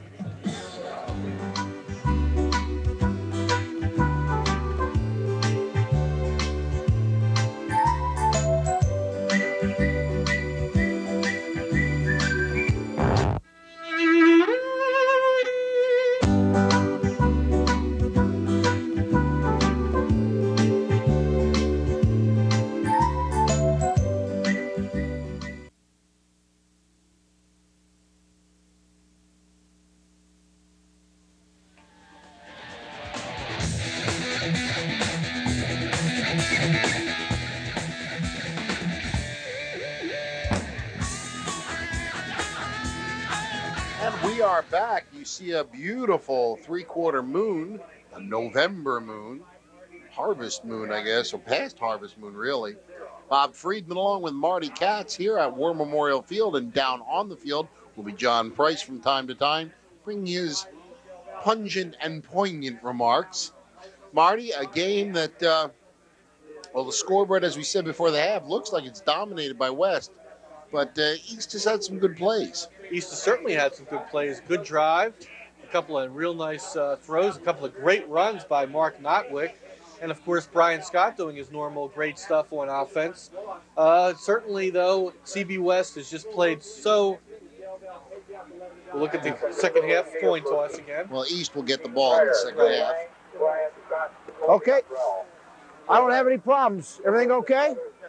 You guys? All right. East, it's your choice this half. I want the ball. What goal you guys want to defend? All right, you want to put your backs down there, fellas? You guys, backs here?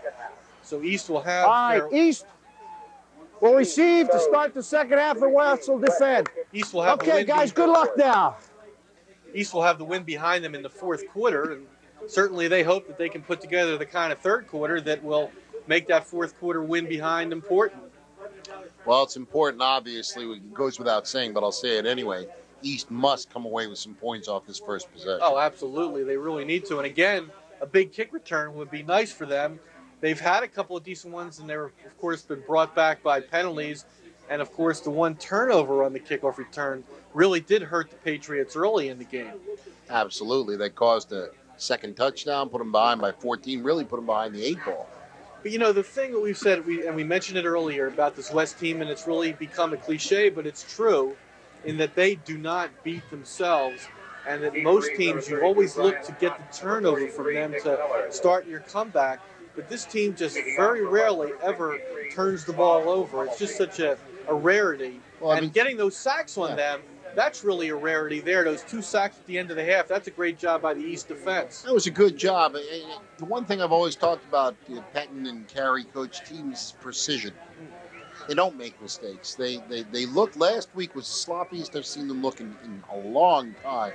And they still corrected it. And they still won. And, you know, you hear things about, well, West, maybe they're not playing so great, but you look at the standings, and they're still there 9-0 and number 1 in the National Conference. That's correct. Tumblety approaches the ball, and we are underway in the second half. Another high, short kick. Fair catch called for, and the ball's fumbled again, but jumped on this time by Jeremy Mitchell. Now, Mitchell had called for a fair catch, and he kind of let the ball hit him on the shoulder pads. The ball, fortunately, took a good bounce, and I do believe that Mitchell jumped on his own fumble. So the Patriots will have it in reasonably good field position around the 26-yard line, 1st and 10, as CB's comes out for their first possession. We'll certainly look for Steve Kreider to go some more play-action type passes and to look for the fine receivers that he has. You know, you certainly have to get the ball to Brian Scott any way you can, whether it be by a draw, a screen, maybe a swing pass, and certainly he'll still get some carries from scrimmage. Lang in motion out of the right side. Pitch goes to Scott. Scott off the right side. He's got 5. He's got 8. He's got 10 yards, and that's the first time we've had a chance to really look at Brian Scott as they cleared out the right side nicely for him, and he made the most of it, getting 11 yards on a first down. You said it, Bob. That's the first time we've really been able to see Brian Scott tonight. Let's go down to John Price. Hey, guys, I had a chance to speak with both coaching staffs on the way back out to the field. Nothing groundbreaking there. The West coaches just said, Coach Penton was saying, hey, guys, have fun out there. We're not going to really do anything different, which you'd expect. And from the East side, hey, listen, they're not doing anything we didn't expect. It's just a matter of getting in there and fundamentally stopping it. I'll send it back up to the booth. Thanks, John. Good report. 1st and 10. Handoff again goes to Scott. He's got 3. He's got 5. He's got 8. He's got 10 more. Now we're really seeing Brian Scott in action. A couple of big gains, and he's all the way out to midfield. Well, I think what they're doing now, instead of giving it to him on a sweep where the penetration can come in, they're giving it to him on the quick pitch, and he's able to accelerate. By the time he hits the line of scrimmage, he only needs 1 step to get him to full speed, and that's what he's doing. He's getting those 10 yards, finding the cracks in the offense and defensive line, and doing the job. Absolutely. And you look at Brian Scott in this eye, he's 7 yards behind the line of scrimmage, so he really has time to see his holes, especially when he gets that pitch.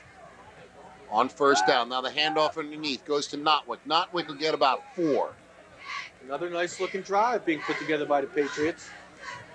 Want to mention their offensive linemen one more time because they're really doing a good job in there. And they have quite a few of them, but they interchange. Chris Butt, 60, Jim Kokas, 61, Steve Gonzalez, 62, Frank Loria, 65, Chris Young, 66, Colby Umbrell, 67, and Joe Yerkes Jr., 71. On 2nd and 4, ball inside West territory. Kreider pitches again to Scott. Scott gets to the line of scrimmage and gets about 2 yards there. As this time the hole closed up quickly, it'll be 3rd and 4. Okay, at least they come up in a 3rd down, but it's a 3rd and a manageable 3rd down situation. Like you say, Bob, 3rd and 4, not 3rd and 9 or 3rd and 12. So this gives Steve Kreider and Coach Larry Green a lot of options. Well, and again, you've got Scott who's getting a rhythm. That's what you want to do. You want to get your running back some rhythm. Absolutely. Get him into the play, make him hit a few, and now they're able to do that. Now Scott will come out and slot to the left side as they have a passing look. On 3rd down, single setback, and Scott didn't like what he saw, and he called timeout. As the defense must have not been what he had hoped for, so East will burn one of the 3 timeouts. Absolutely, Kreider. You know, certainly every play is important, and of course, during this timeout, it's our first Domino's timeout of the second half. So while the teams take a timeout, it's our chance to remind you that this timeout is sponsored by Domino's Pizza. Why not take a moment and give Domino's a call, and you'll get your fresh piping hot pizza, as we did, delivered to your door in about a half hour. In Doylestown, it's 230-0988. New Britain, 230-7477. If you call now, you'll have your pizza there by the time this game reaches its exciting conclusion. And I like mine with extra cheese. Okay. So, timeout taken as Brian Scott called that from his from his slot position. Now they're going to change it up a little bit. Without a huddle. High. No huddle. Yeah, they're going right out there with the play. Carey is yelling out some instructions. Looks like they may have a mismatch on one side. But on 3rd and 4, back to pass is Kreider. Now he's going to run the ball, and he's going to get the first down and then some inside the 40 to the 35-yard line. Kreider, I think he didn't realize how much room he had, and he kind of dove forward. If he stays on his feet, he's got a lot more yardage, but a nice play by Steve Kreider. First time all night we've really seen Steve Kreider scramble, and he did a great job scrambling. Didn't have anybody in the pass reception area that he wanted, and nobody was open, and he was able to scramble for a nice gain and a first down for the Patriots. So 1st and 10, ball now at the 35-yard line of the Bucks. Oh, just opening up the 3rd quarter. Back to pass Kreider. Throws it. Ball's knocked down by Picciotti at the line of scrimmage. Picciotti with a fine defensive play. You know, he's at the linebacker spot, stands up, sees that the pass is coming his way, and just stands there, gets his hands up, and makes the fine deflection. But I'll tell you what. He was up in the air, and it was a quick pass. And again, Kreider looks right at his receiver, but you got to wonder if they might not keep that in mind. Pump next time and let that receiver go deep. Well, I certainly expect to see something deep before long for the Patriots, whether it's Brian Scott going deep or quite possibly Rob Linders, 89. He's a fine deep receiver. Jason Ware, 26, maybe. Now Scott goes into motion. Back to pass Kreider. He's looking for Scott. Throws it deep. Scott's behind him, but it's thrown out of bounds as Kreider had to throw too quickly. You know what? I'm a little confused here, Marty. Here they are. They get the ball. They get the ball to Brian Scott. 2 great runs. They're moving the ball on the ground, and all of a sudden they decide they want to go airborne. And I don't mean to say. Believe me, I don't mean to second guess the East coaching staff. But the whole thing is, they're running the ball now. Now suddenly they have a 3rd and 10, and they have to pass the ball. After this play, we'll go down to John Price, but let's run the play first on 3rd down and 10. Single setback. Back to pass. Under a big rush, he'll throw the screen to Notwick. Oh, he's got a lot of room to run. Beautiful. And he trips over his blocker, otherwise he goes even further, but he gets the first down. John Price, you have some stats for us. Yeah, first half stats, courtesy of some of my buddies on the sideline down here at West. Picciotti had 111 yards on the ground. Brian Scott, flip side, minus 28. Another key piece of information I picked up. You noticed Picciotti jumping in front of that pass. He's 6'3", and he also has a 48-inch vertical jump. Pretty impressive. It sounds like Bob and Marty's. Well, back up to you, gentlemen. Yeah, if I'm standing on Marty's shoulders. Well, I'll tell you what. Let's go back to that last play. That's a beautifully set up screen as Kreider goes back. The East offensive linemen allow the West defensive lineman to come through. He throws the screen there, and Notwick knows what to do when the ball is in his hands. Just a shame that he slipped because he might have scored on that It one. looks like he might have locked feet with one of his blockers. So on first down, the handoff goes to Notwick up the middle. He's going to go. Touchdown, CB East. Very impressive by East as they come out of that locker room and they're fired up and they go on the offensive and show what this team is made of. And Mark Notwick is really the man of the night right now as he's running all over the field. Well, again, they key on Brian Scott. Mark Notwick is saying, hey, look, I'm not chopped liver here. No, he's a tremendous back. He's got great forward motions, tremendous quickness. He came into the game with 21 carries for 87 yards. That's well over 4 yards a pop. Tim Becker will try the extra point. Snap is good. The place is good. The kick is up. Long and true. So, with 8:58 to go in the third quarter, CB East has crawled onto the scoreboard. It's 28-7. Replay here, the nice handoff by Kreider, and outstanding blocking by the East offensive line. Look at that nice hole. Look at that seal block. Has to go through there. Great blocking, and then he's out into the free, and this time he's in the end zone. Nobody's going to touch him. Very important offensive drive there by Easton that, of course, this year in Pennsylvania high school football, if you fall behind by 35 points, then the clock starts running at all times. It never stops, even on incomplete passes and out of bounds. Right. So now they close at the 21, and they put themselves back in the game, and they don't have to worry about that happening to them. Now, even as I said, at this point, every series is a vital series for East. They must stop West here. They've got to stop them. Not just stop them. They've got to stop them cold. They can't allow West to get a first down or two and melt the clock down. They've got to keep them in bad field position. You sit there and say, well, gee, would you onside kick? No, not this early in the second half. No. You put the ball down deep, you try and hold them there. 3 touchdowns down. Now it starts to think that it might be manageable. I mean, it's still a long shot, but there's that possibility there. Camburn and Edwards deep for Becker's kick.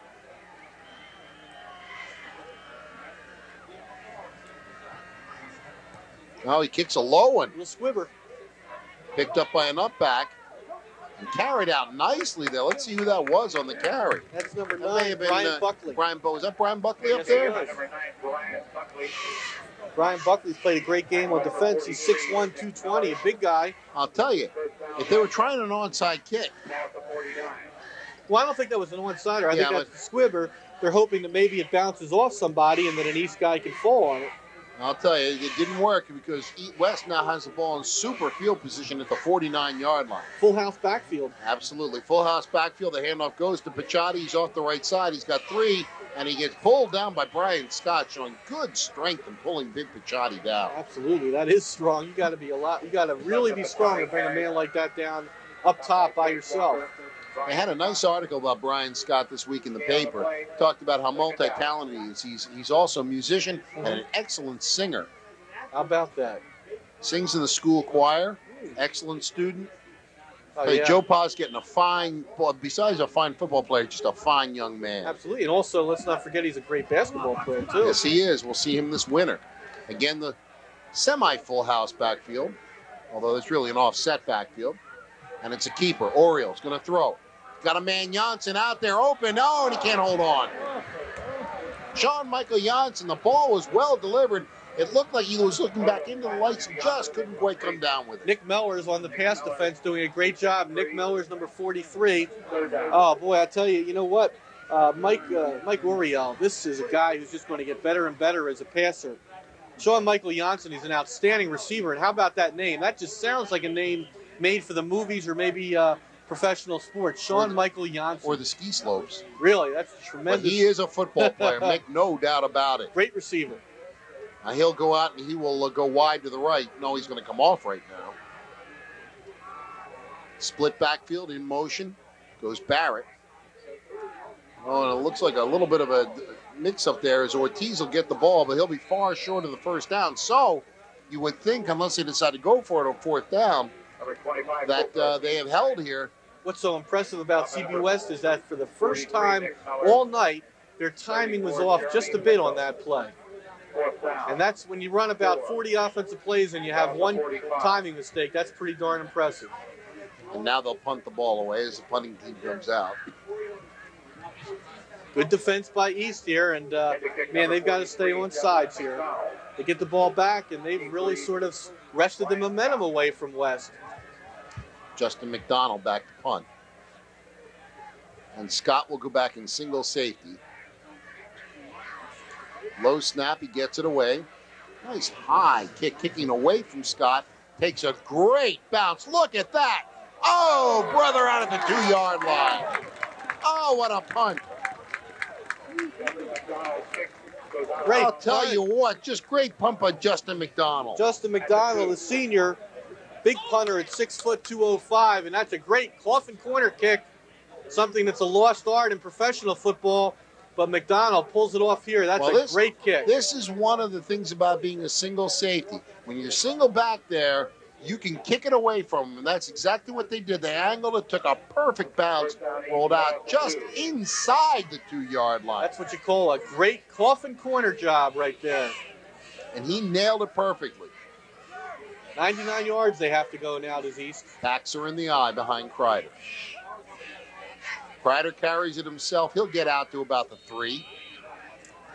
You don't want to do anything dangerous back there, of course. Now, you don't want that many changes of possession or handoffs at this point. Yeah, the idea here is to hold on to the ball, get yourself some position. If you get a first down, great. If not, you live to punt the ball away. 6:40 to go in the third quarter. 28-7 West with the lead over East. Absolutely. East knows that they have gotten somewhat back into this game, down by 21 now. They were down 28 at the half. They certainly want to be real smart here inside their own 10. And maybe somebody can pull off a big play and get them out of that trouble. Again, the back's in the eye. Handoff goes to Scott. Scott gets it out to about the 5. It'll be third and about 6. So nothing fancy here, just some straight smash mouth football to try and get the ball out of a deep hole. Brian Callahan, 84, and Angelo Polina, 44 on that stop. Certainly, the West defense has to be given a lot of credit. This is a unit that's played fabulous football all year long, Bob, and nothing short of fabulous once again tonight against this tough offensive East team. Single setback, passing look. In the slot is Brian Scott. Kreider goes back to pass. Throws it deep, tries to lead his man, can't quite get it to him. Great pass coverage that time by number 4, Ryan Blumgren. That is outstanding pass defense as Blumgren ran with his man every step of the way. Kreider really had no place to put that ball. He tried to get the ball out there. I think it was for Lavinia. Yeah, that was just great pass coverage by Blumgren. So now the pressure is on Jake Walker. They'll be kicking into the wind from about 6 yards deep in the end zone. I would say that Jake Walker is one of the bigger punters you'll see at 6'4", 225. Good snap. Gets it away. It's a low ball. It can be returned if it's picked up. It is. And a nice open field tackle. Great play by Mark Notwick. Notwick continues his great game by making a tremendous special teams play there. Boy, Camburn had it. Picked it up, had some room to run if he gets past Notwick, and Notwick could not let him get away. Now West starts off in great field position at the East 37-yard line. I would think we'll see a lot of Dustin Picciotti right here. Start to see him going up the middle a little bit. Yeah, I would think they want to melt the clock down a little bit here. 5:25 remaining in the third quarter, so we've got about 17:25 left. Still time for East to get right back in it and really maybe close that gap even more. Big drive. Chris Ortiz and running back along with Picciotti behind Oriole. Barrett in motion. Handoff goes to Ortiz. He cuts it inside. He'll get about 2. Good tackle that time by 42, Troy Lavinia. We've called his number a lot. We get a look at the packed sideline here on the west side. But Lavinia's played a great game at his linebacker spot. Actually, he's a defensive end, is Lavinia. 6'2", 220, a senior. Now only give him a yard gain on the play. So 2nd and 9. Troy Lavinia came into the game with 41 tackles on the season. The leading tackler for East is Young Lang. We have an equipment delay right now. Well, as for Lavinia. Timeout, what do you say? An equipment delay is a good time for a pizza. Why not take a moment and give Domino's a call, and you'll get your fresh piping hot pizza delivered the way you want it to your door in about a half hour. Well, that was a quick slice of pizza. Staggered backfield right now after the brief timeout. Again, Barrett in motion. Handoff underneath goes to Picciotti. He's got 5, he's got 10, cuts inside, he's got 17 yards. Down inside the 20 to the 18. And it was only a nice tackle by Ryan Callahan that stopped Picciotti from once more visiting pay dirt. I mean, you just got to give the ball to Picciotti. Well, the quick obvious. hitter, all you need with Picciotti is one block, and he'll blow it past because he can run. Talking about Marion Motley, I think of him more as a Jim Brown type runner. He'll dish out punishment, but when he gets into the secondary, you're not going to catch him. Motley was not the fastest runner in the world. I'll tell you, after Picciotti hears this, he's going to go out to the store to look for some NFL films. Back to pass is Oriole, rolling left. He may keep it. He's going to keep it. Straight arms a man, and he's pulled out of bounds by the straight arm after a gain of about 1. So he strung that out well. And a good tackle by 67, Colby Umbrell, 6'1", 240 senior. The East defense continues to play tough, but once Picciotti gets up ahead of steam, he's tough to bring down, obviously. 4 minutes to go in the third quarter. 28-7, West with the ball and the lead. They have the ball at the 18-yard line. You know, so this Mike Oriole, I'm sure that next year there'll be even more passing plays for him because this is a young man who can certainly fire the ball, Bob. Well, he's a dangerous passer, and Picciotti makes him even more dangerous. Yeah. Backs are split. Dave Edwards now one of the backs. Barrett in motion. Back to pass. Oriole. No, it's a handoff underneath. I beg your pardon. And Picciotti will carry it for about 3. 37, Phil Lang on the tackle. He's the leading tackler for the Patriots on the season, an outstanding player. And that time, what you see, Bob, the deft ball handling of quarterback Oriole as he gets that ball into the stomach of Picciotti before you even know it. You think he's going back to pass, and I'm always faked out, too, on that play. Yeah, There's that timing. I thought he still had the ball, and I usually can pick that up. He's a good ball handler, is Oriole. So, third down now, single setback. Have a double wing look right now. Now in motion goes Edwards. And it is Oriole with the keeper this time. He throws it. He's got Edwards. Edwards inside the 5. Touchdown! Touchdown, Dave Edwards. Wow. Beautifully set up as he called it.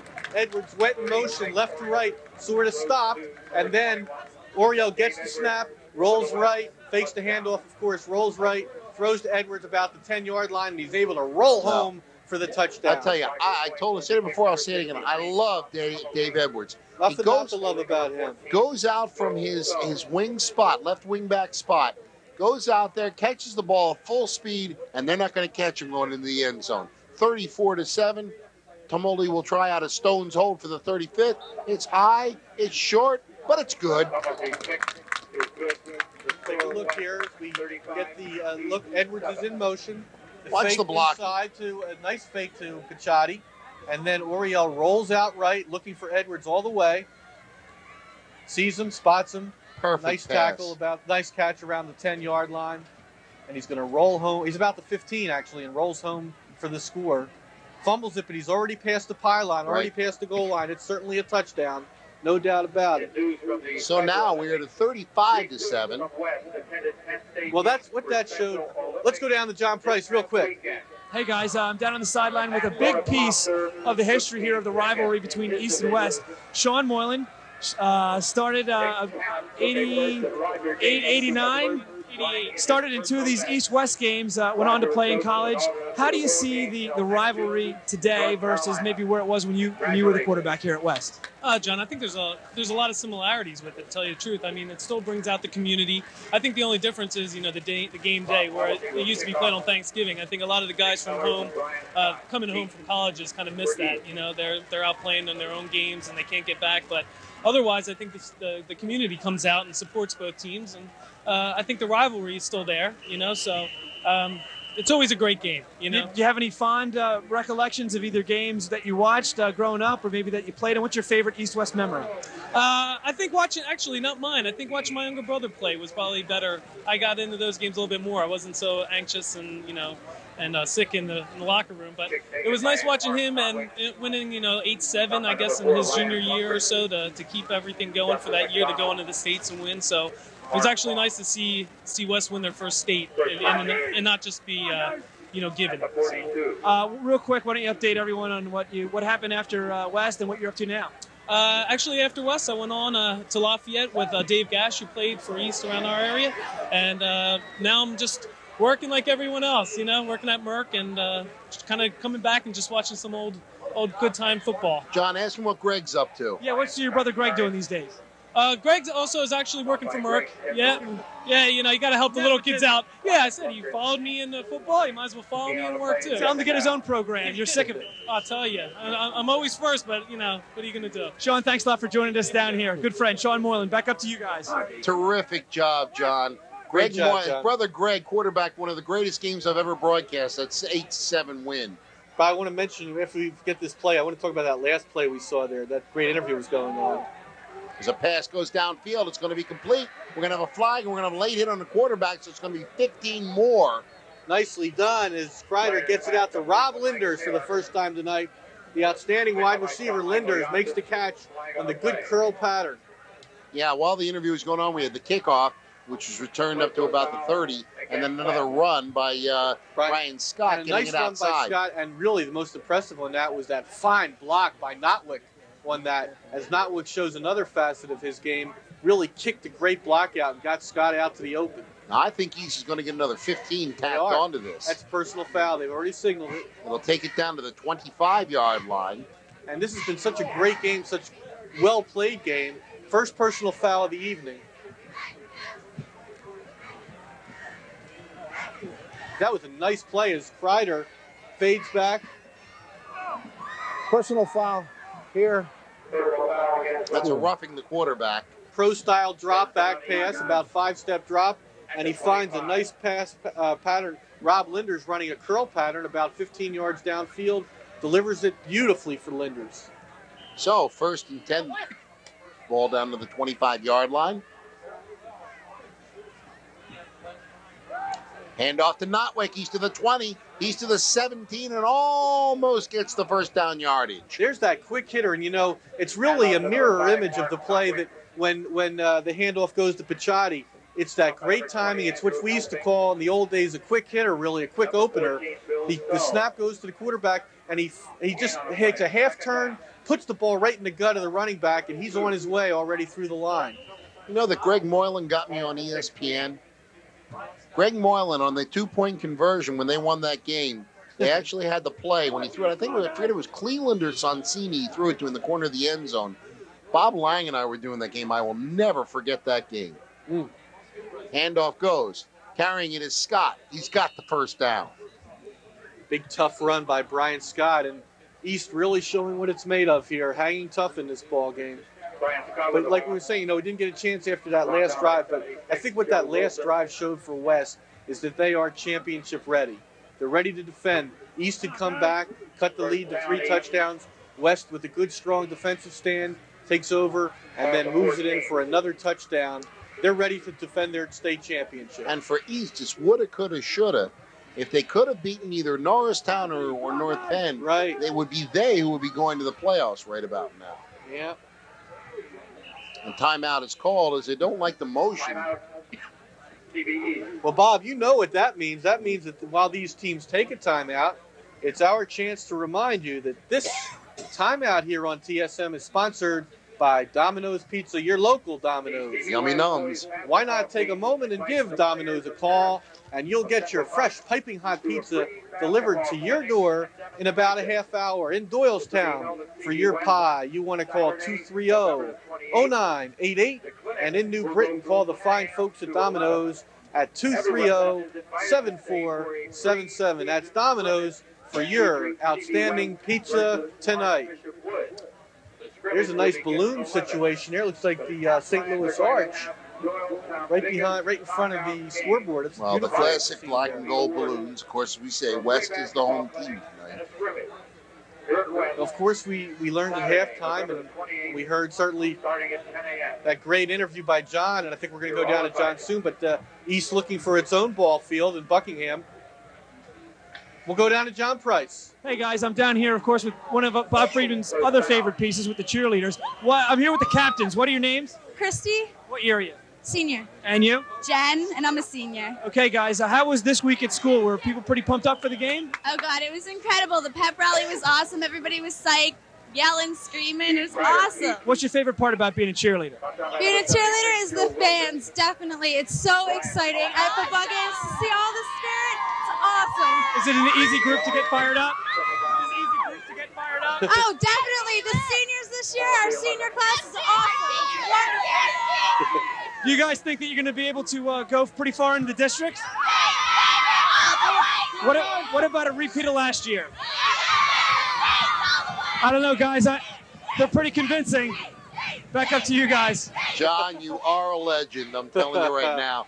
Short Draw gain play. on first down. Now deep hand up to Scott. Cuts it inside of the 5 to the 4-yard line. Nice draw play. Beautiful call. Dave Edwards once again makes the tackle on Brian Scott as Scott stands back there beautifully and has the draw play. You know what's important in that draw play is that running back sell that it's going to be a pass. Scott does that beautifully and then takes the handoff and booms through there in the great hole by the East offensive line. And it's going to be close to a first down. They're going to measure. I'm going to say he's got it by the point of the football.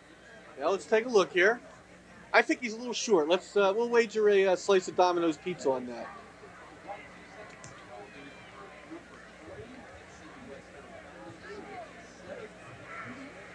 Well, how do you like your pizza, Marty? Little pepperoni, baby. There you go. Well, that's all right. You know, second and short, nothing wrong with that. It's going to be second and actually third and short. Third and short. Well, that's just certainly 4-down territory. Well, and Kreider probably, he's done it before. He may just follow his guard up, center and guard, and just try and get the yardage himself. The East running game really putting it together in this second half. And the real nice pass, of course, earlier from Kreider to Linders helped things along, certainly. Linders, one of the top receivers on this team. He comes into the game. That was his 6th catch on the season. Averages over 10 yards a catch, and that one certainly will help that average. Well, they've called, I haven't called that. That's the end of the third quarter. That's why. I was wondering why no play was going on. So, we have completed 3 quarters of play. Score 35 for CB West, 7 for East, but East just 3 yards away. And when we come back, we'll see if East can put more points on the board. Don't go away. If you have to leave the game early, remember you can European broadcast.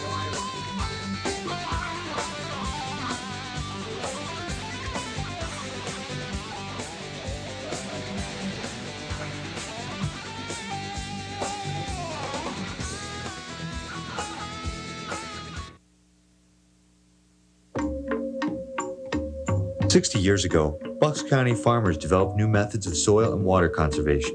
Their efforts helped to transform the small Honey Hollow watershed into a National Historic Landmark. Honey Hollow is now permanently preserved. Audubon's ongoing programs continue to prove that we can coexist with our natural environment. Be a part of the expanding programs and brighter environmental future. Bucks County Audubon, more than just bird watchers. Call 297-5880.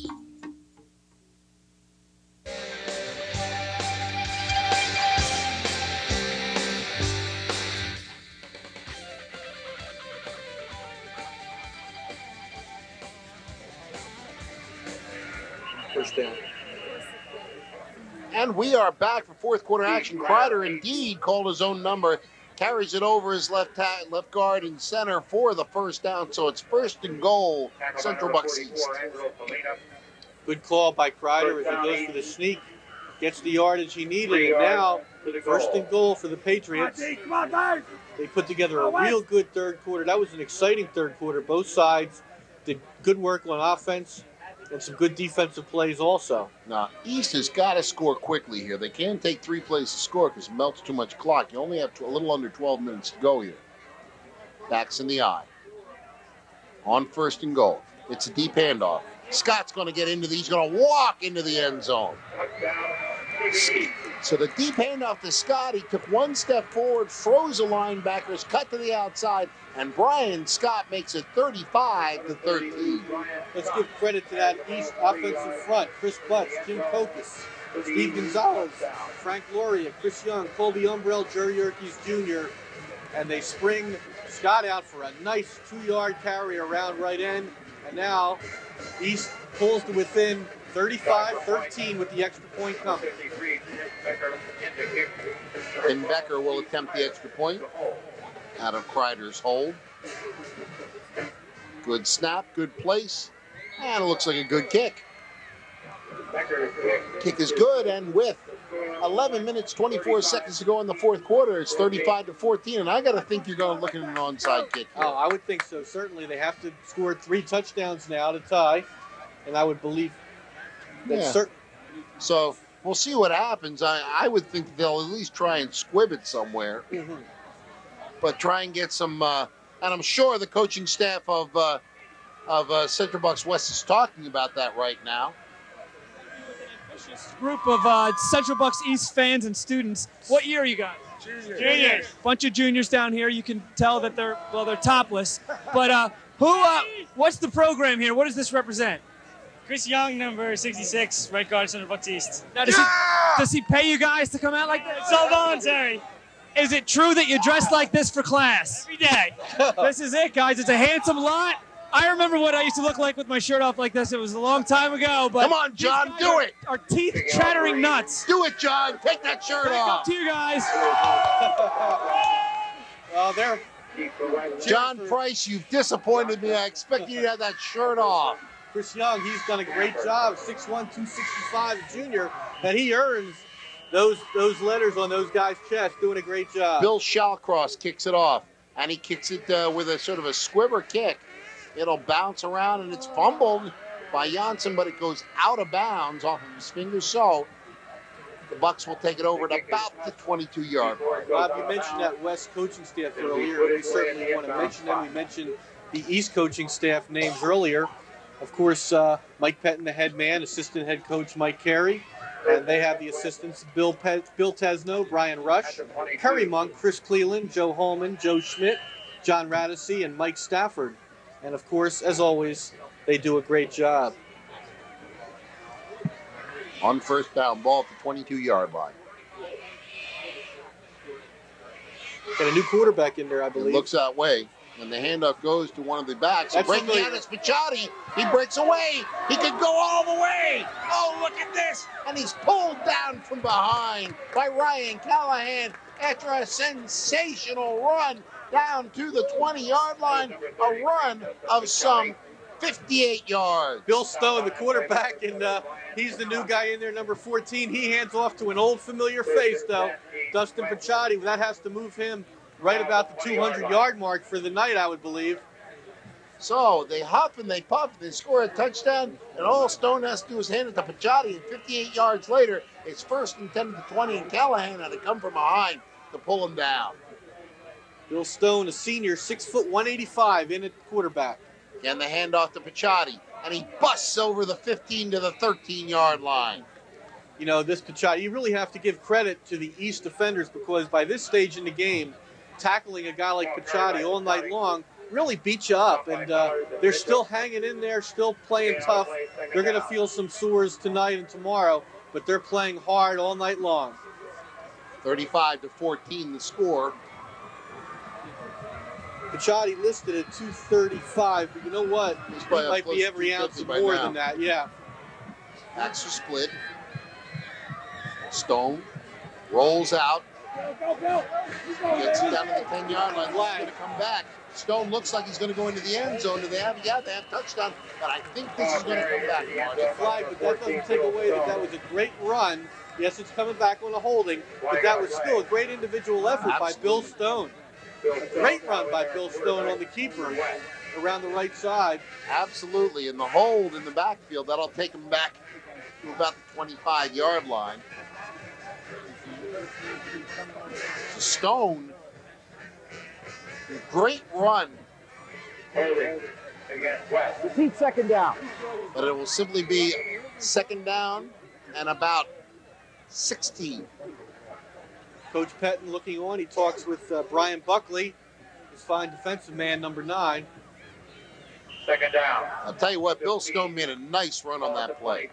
Buckley also comes in and does a good job blocking on the offensive unit. So on second down, we'll call it 15. The ball at the 25-yard line. 10-15 to go in the fourth quarter. That's interesting. Buckley went in and gave this play to Stone, but then came back out.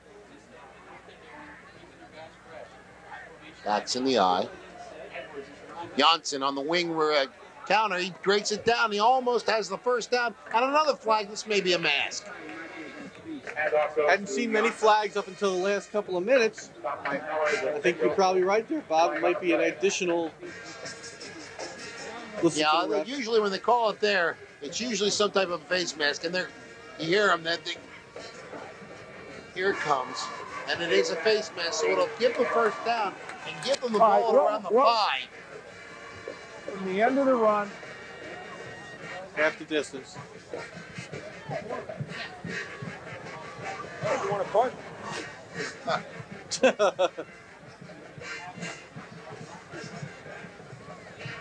So you hear it, they're going to go down to the 6-yard line. Ref said, do you want to fight? Sean Michael Janssen with another nice run. And that wingback face mask, defense, first down. Well, that wingback counter is working to perfection right now. It's amazing. They have the ability with the wingback counter and also the big bulldozer up the middle. This team, and also, of course, Edwards. I mean, this team has it all. Oh, we're into Pachotti Pike right now. Stone. This time, though, the pitch goes to Edwards, and Edwards Ortiz. Chris Ortiz. Oh, there's one happy camper. Started the season injured, came back, had a concussion, and he caps it off with a nice touchdown run. Good for him. Senior Chris Ortiz with a nice run behind the fine blocking. Takes it in for the 6th touchdown of the evening. And everybody's standing. Everybody's standing. Mike Carey gives him a pat on the head. This kid's got to be floating right now. Great career with CB West. Comes back from a tough injury, gets the touchdown. The extra point by Tumblety is up. It's through, and it's 42-14. 42-14 with 9:50 left. And I know certainly if you're an East fan, you're disappointed. But, you know, this has been an entertaining second half. Both teams playing great offensive football. A very even second half of action. So you have to really hang your hat on that, East fans. If your team had a tough first half, but they've come out in the second half and really played tough. And there's Chris Ortiz, and he'll cherish that touchdown for West. Well, I'll tell you, that's the truth. Chris Ortiz, every game we went to with West, there was Ortiz for the flip of the coin in his jersey, but his blue jeans because he couldn't play. Comes back for one game, suffers a concussion. He's out again, comes back for the East game. He's giving limited time because he's coming back from the concussion. They want to be careful with him. And lo and behold, he scores a touchdown. Well, right now, we have a good shot here. The guys sitting on the bench in front of us with their back towards us, the guys making it happen, that CB West offensive line. 72, Chris Havener. 79, Ben Carver. 66, John Tour. 68, Bobby Bowser, and we see number 7, Matt Carey, the tight end, along with them. And those guys are playing tremendous football tonight, as is Joe Wilson, number 76. There we get a look at that West offensive line. And the kickoff goes down to East. It's a short one. And that could be picked up. It's a free ball. Uh-oh. I think West might have recovered. We'll wait. You never know what happens. No, it's East. That's why you never know what happens at the bottom of the piles. Can't call, wait until the ref makes the call. Well, I'll tell you what, it was a short kick again, and the East players just sort of stood and watched. Well, that's a free ball. Yeah, it's a free ball and a kickoff, of course. Once it goes past 10 yards, it's either team's ball. Anybody can take it. So now East has the ball on their own 30-yard line. With 9:49 to go in the fourth quarter, they trail 42-14. Right now, let's see what we have. I think Petton's going to call a quick timeout. And while they do, yeah, it's a West timeout. You know, getting hungry, just one slice is not enough, Marty. I've got to have more. More! Certainly this is your opportunity, Bob. Why not take a moment and give Domino's Pizza a call, and you'll get your fresh piping hot pizza delivered to your door within, or in about, a half hour. Now, certainly, Domino's will get that to you any way you want it, large or small, Sicilian or regular, pepperoni, extra cheese, whatever you want, Domino's will bring that to you. And we want to thank our friends at Domino's for sponsoring our timeouts tonight and really helping us along here on TSM. We're happy to bring you these games, and we love to have sponsors like the outstanding Domino's Pizza and to help us along. When you call them, tell them John Price sent you, and to put the bill into John's mailbox. John's buying pizza for everybody. Okay. Tonight. We just got to look on the sideline at Big Ben Carver, 6'3", 310, all muscle, number 79, the outstanding offensive guard for the Bucks. So on first down, after the timeout by West, Kreider hands it off to Notwick. Notwick breaks it out for about 9. Mark Notwick just having a sensational game from his fullback spot. Another 9-yard pickup, and he's been all over. He's a tough man to bring down. Yes, he is. And a good hole opened up, too. I mean, a nice hole opens up from that East offensive front. A lot of fresh faces on that West team right now. Let's see if we can get some numbers in there. I see number 11, Drew Tillman, in the game. Here's Coach Petton with his assistant head coach, Carey. And there you get a look at the helmets there, the awards that are given out for different things for the Bucks. Yep. On the carry, Kreider, he'll get the first down. Different reasons, I should say. Every one of those awards on that helmet represents some kind of different achievement that player has accomplished. Andy Schmidt checks into the game now. Much like when you see the Buckeyes on the Ohio State helmets, they have for everything they do well. Mm-hmm. At the 45. So, 1st and 10 for East. Clock moves inside 8:50 to go in the fourth quarter. 42-14 West with the lead. Single setback. In the slot is Brian Scott. Back to pass. Kreider. Ball is tipped and will go harmlessly out of bounds.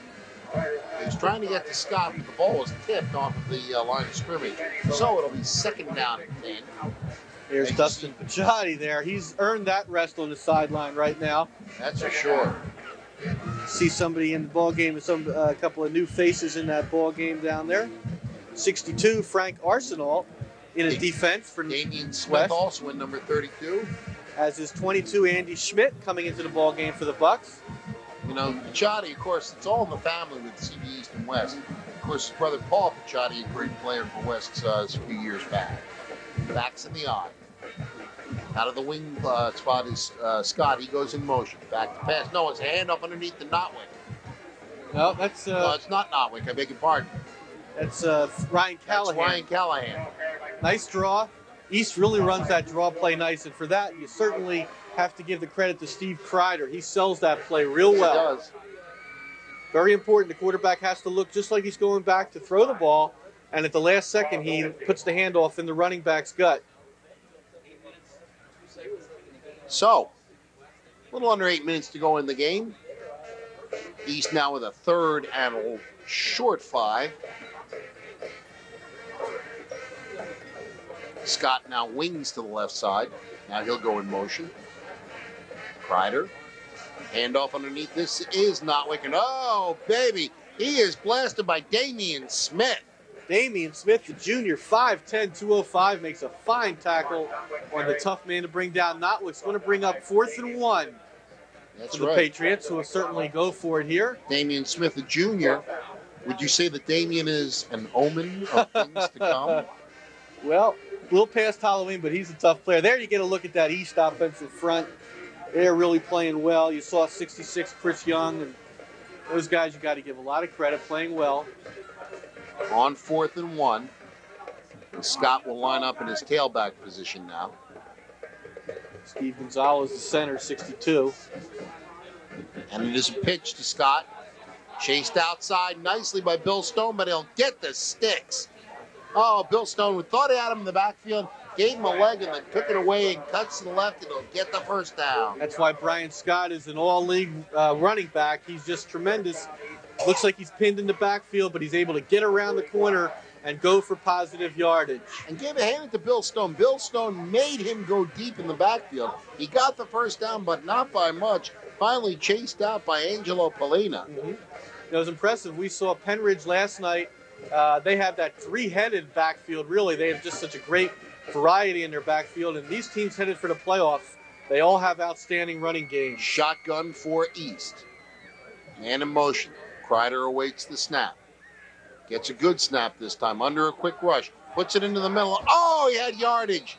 Oh, Scott had yardage and bumped into his blocker.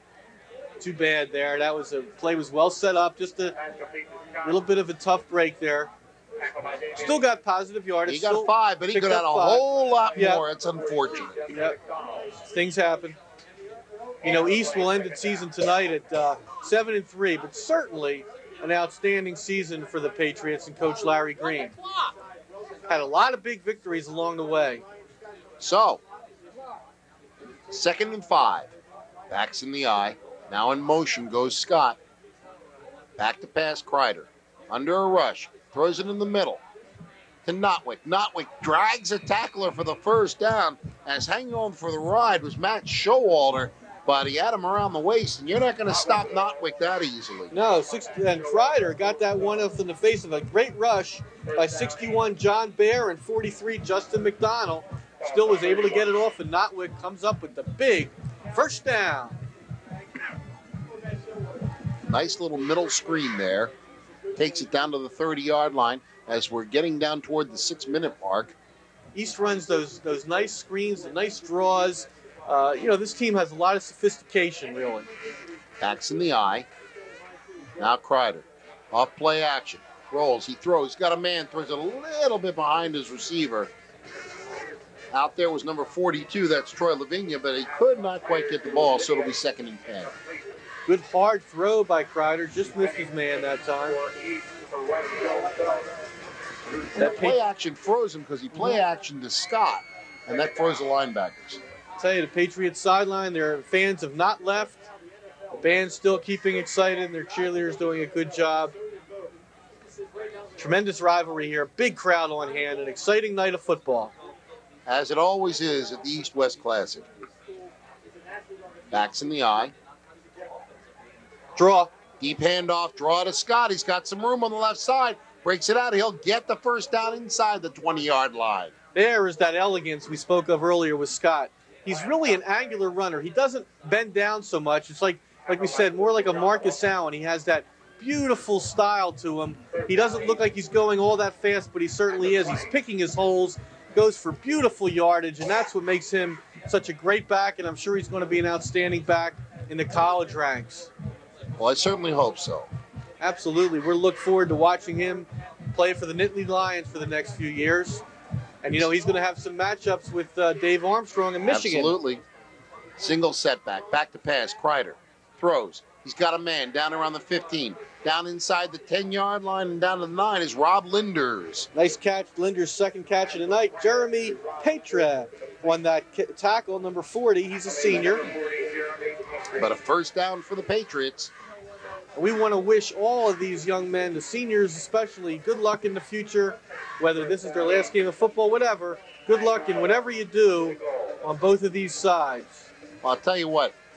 John talked to a couple of the East, of course, the principal. They're trying to build a stadium at East. That would be fabulous. Wouldn't that be Would something? be wonderful to see that. on first down. The handoff goes to Notwick. Notwick takes it down to the 5, to the 3-yard line.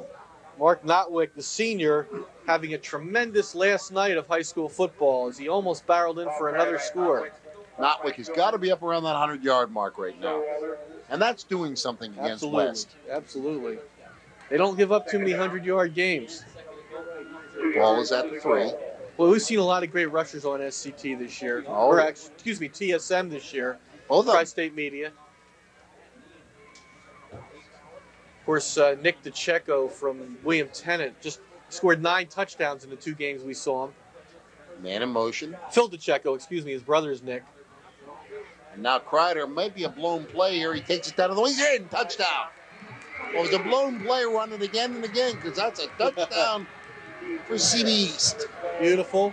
Kreider puts it in. He deserved the chance to score in his last game.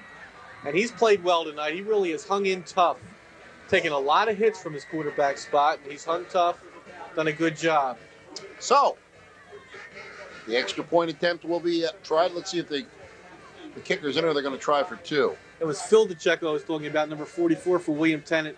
Bob, 2 games we had Tennant. He had 9 touchdowns this year. Oh, here we go. Look at this. Yeah. In motion, rolling to the right. Kreider throws it. Is it caught? I don't think so. No, it bounced. Almost. Nicely set up, though. Beautifully set up. They really spread the field wide, and Kreider almost had his man. So it's 42-20, and now with 4:24 to go, you almost got to believe they're going to try an onside kick. Worth a shot. Well, Bob, certainly an outstanding regular season National Conference and American Conference. We have some great teams in our Absolutely. area. The National Conference, we saw them all, CB West, of course, CB East, North Penn, Norristown. Council Rock had a great season. Yeah, but I got to take my hat off to a team that has been down for a long time and is back up again, and that's that Penridge team. I hadn't gotten to the American Conference Well, yet. that's just saying. At the beginning of the season, Penridge lost to North Penn 18-17. 1 point. Or 2019, I beg your pardon. And I sat there and I said, well, either North Penn isn't as good as I thought they were this year, or Penridge is a whole lot better than I thought they were. Well, we found out. Penridge is dynamite, as we saw last night in their win over Souderton, which clinched their first outright division title since 1964. They had shared one in 1977. And this is a team that's going to be tough for Norristown next week. A real physical Penridge team. Great running. Great defense. And here comes Becker on the onside kick. He's going to try and get it to bounce high. Now, it won't go 10 yards. Didn't go high enough. Didn't go far enough. It's going to go backwards. Oh, boy. So, actually, it's a 0-yard kick. Disappointed is Tim Becker. He gave it a shot, gave it his best. Well, I'll tell you, Council Rock's kicker showed you exactly how to do an onside kick last week. They scored a touchdown on a tip pass, and then they kicked off. And their kicker kicked the ball, and as it approached the front line, it hit the point of the ball and went straight up in the air behind the front line, and the whole left side of Council Rock was there waiting for the ball to come down. It was the most perfect onside kick I've ever seen in high school. When they work, they're beautiful. They really are. And it worked. It worked perfectly. So much of kicking it's a real art form, and it's certainly Becker could do it the next time. He could put out a great one. We saw a great coffin corner kick earlier, the punt, something you don't even see in the professional ranks anymore. The thing about an onside kick is you can't pooch it. You can't just tap it. You got to kick it. You got to put some steam on it, make that ball hit on the point, and come straight up in the air. And what he did, he kind of let up on it a little bit, got it off to the side. The ball, instead of bouncing end over end, spun and rolled backwards. Now, Bill Stone's out there to QB once again for the Bucks. 4:24 left in the game. So the ball down at the east 40-yard line. Stone with the backs in the eye.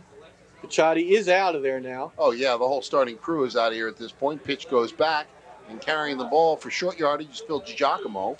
Phil DiGiacomo, he's a sophomore, 6 foot 190. And West just keeps bringing these big stud horses off the bench. DiGiacomo has done a nice job this year. He has had a lot of playing time with Ortiz out. He filled in and did a real nice job middle of the season. Well, what's amazing about this West team is that they can just keep bringing these big guys in, and they're just one after another. They're all excellent. the new offensive lineman, Gavin Potter, 71, into the ball game. He's a sophomore. Full house backfield right now. And the handoff goes to Damian Smith. Damian Smith breaks outside and goes inside the 30-yard line. Great example of that Buck depth. Damian Smith, 32, a junior, 5'10", 205. He's strong as a bull. Yeah, but you mark my words, you're looking at the tailback of CB West next year in Damian Smith. Dave Edwards in there now. It'll be Damian Smith next year. This kid can run. Absolutely. We just saw that there. Doug Bode in the game, number 80. He's a split end. I hate split ends. Oh, that kind of split. I'm sorry.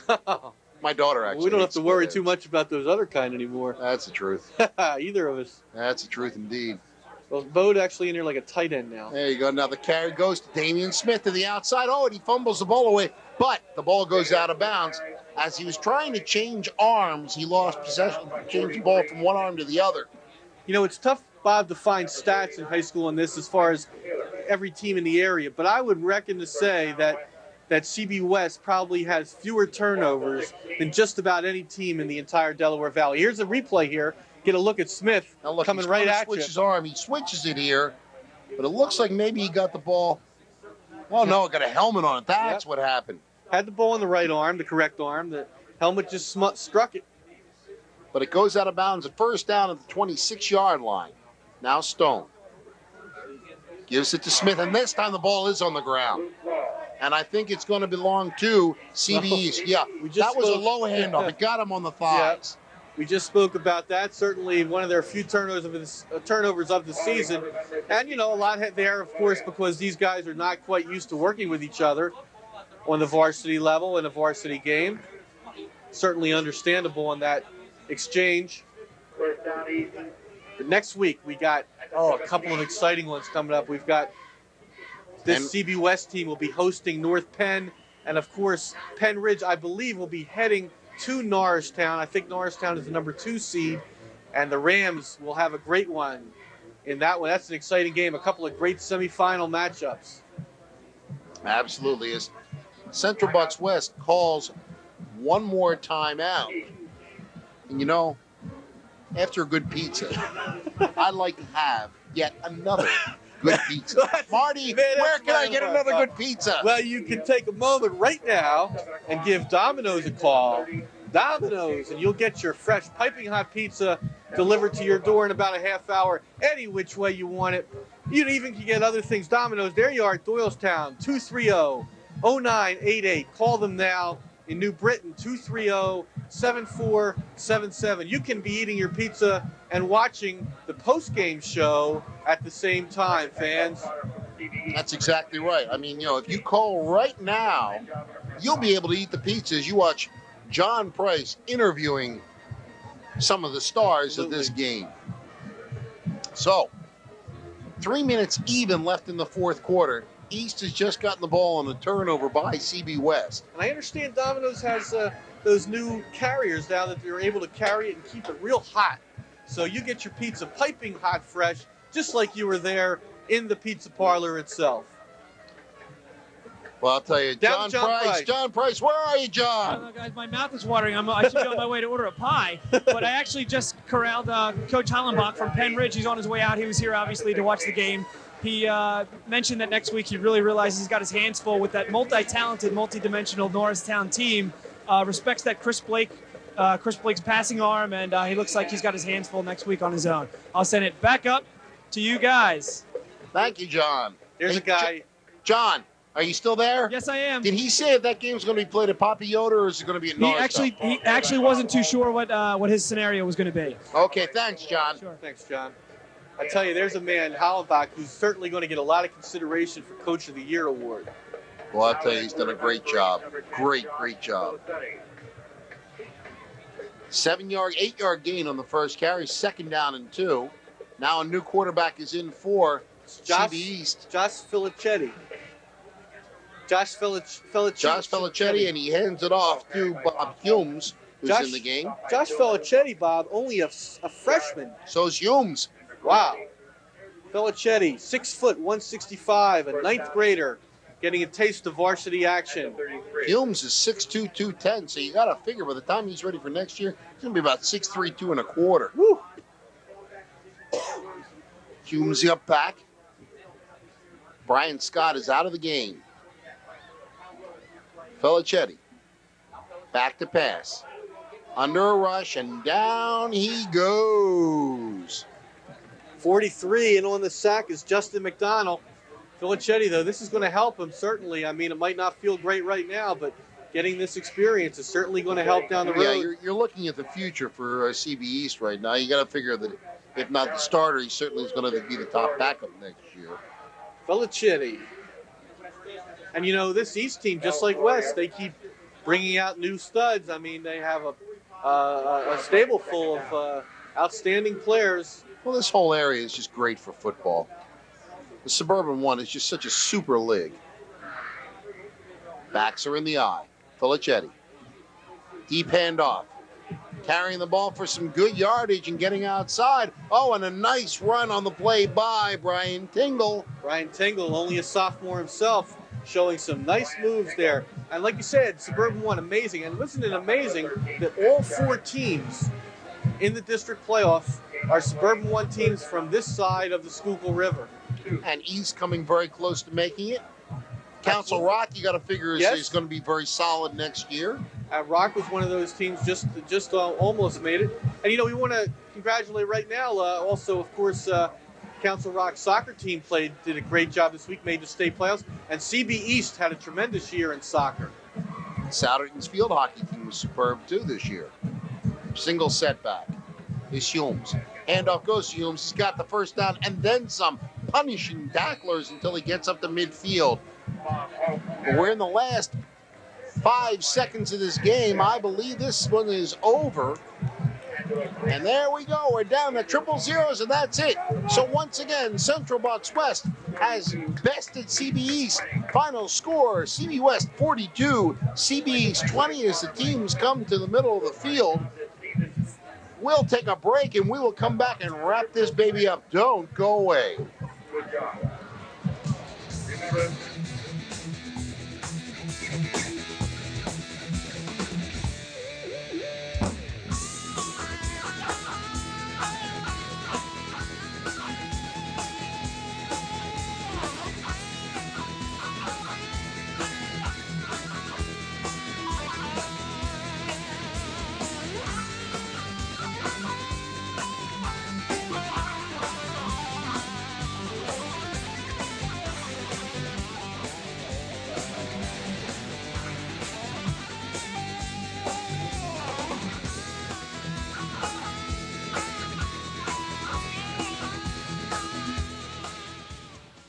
You don't want someone going through your trash or knowing how you spend your cash. You need the incredible new Handy Shredder, the original personal paper shredder. Now your personal and confidential information stays private with Handy Shredder. It's the smart way to throw paper away.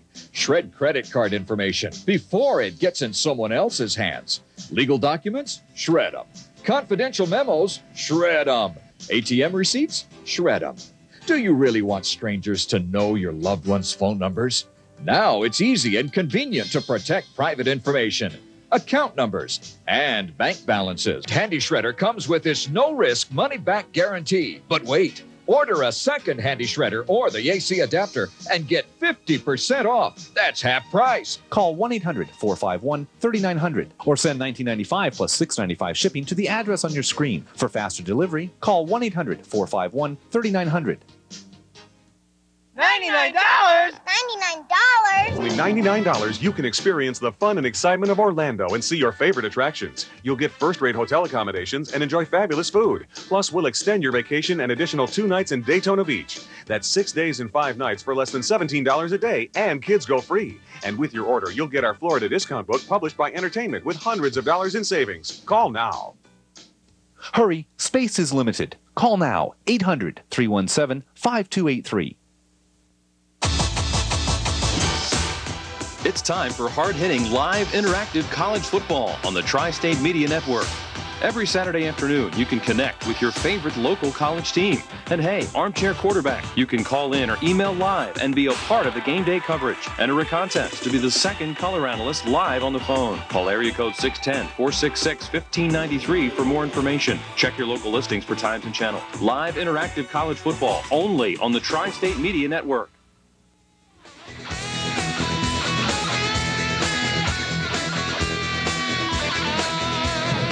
And we are back. You see the moon, you see the field. We're going to see John Price right now with Larry Green. Take it, John. Yeah, Coach Green, tonight obviously was a hard-fought game, another game in the long-standing tradition of the East-West game. What were your observations of the game tonight? Well, number one, I'm real proud of our kids in the second half, and I thought Mike's kids played exceptionally well in the first half. I mean, they really did. And, I mean, they fought us tooth and nail in the second half, too. But what I'm saying is, you know, it's real easy to hang your head when you're down 28-0 or 21-0 at half.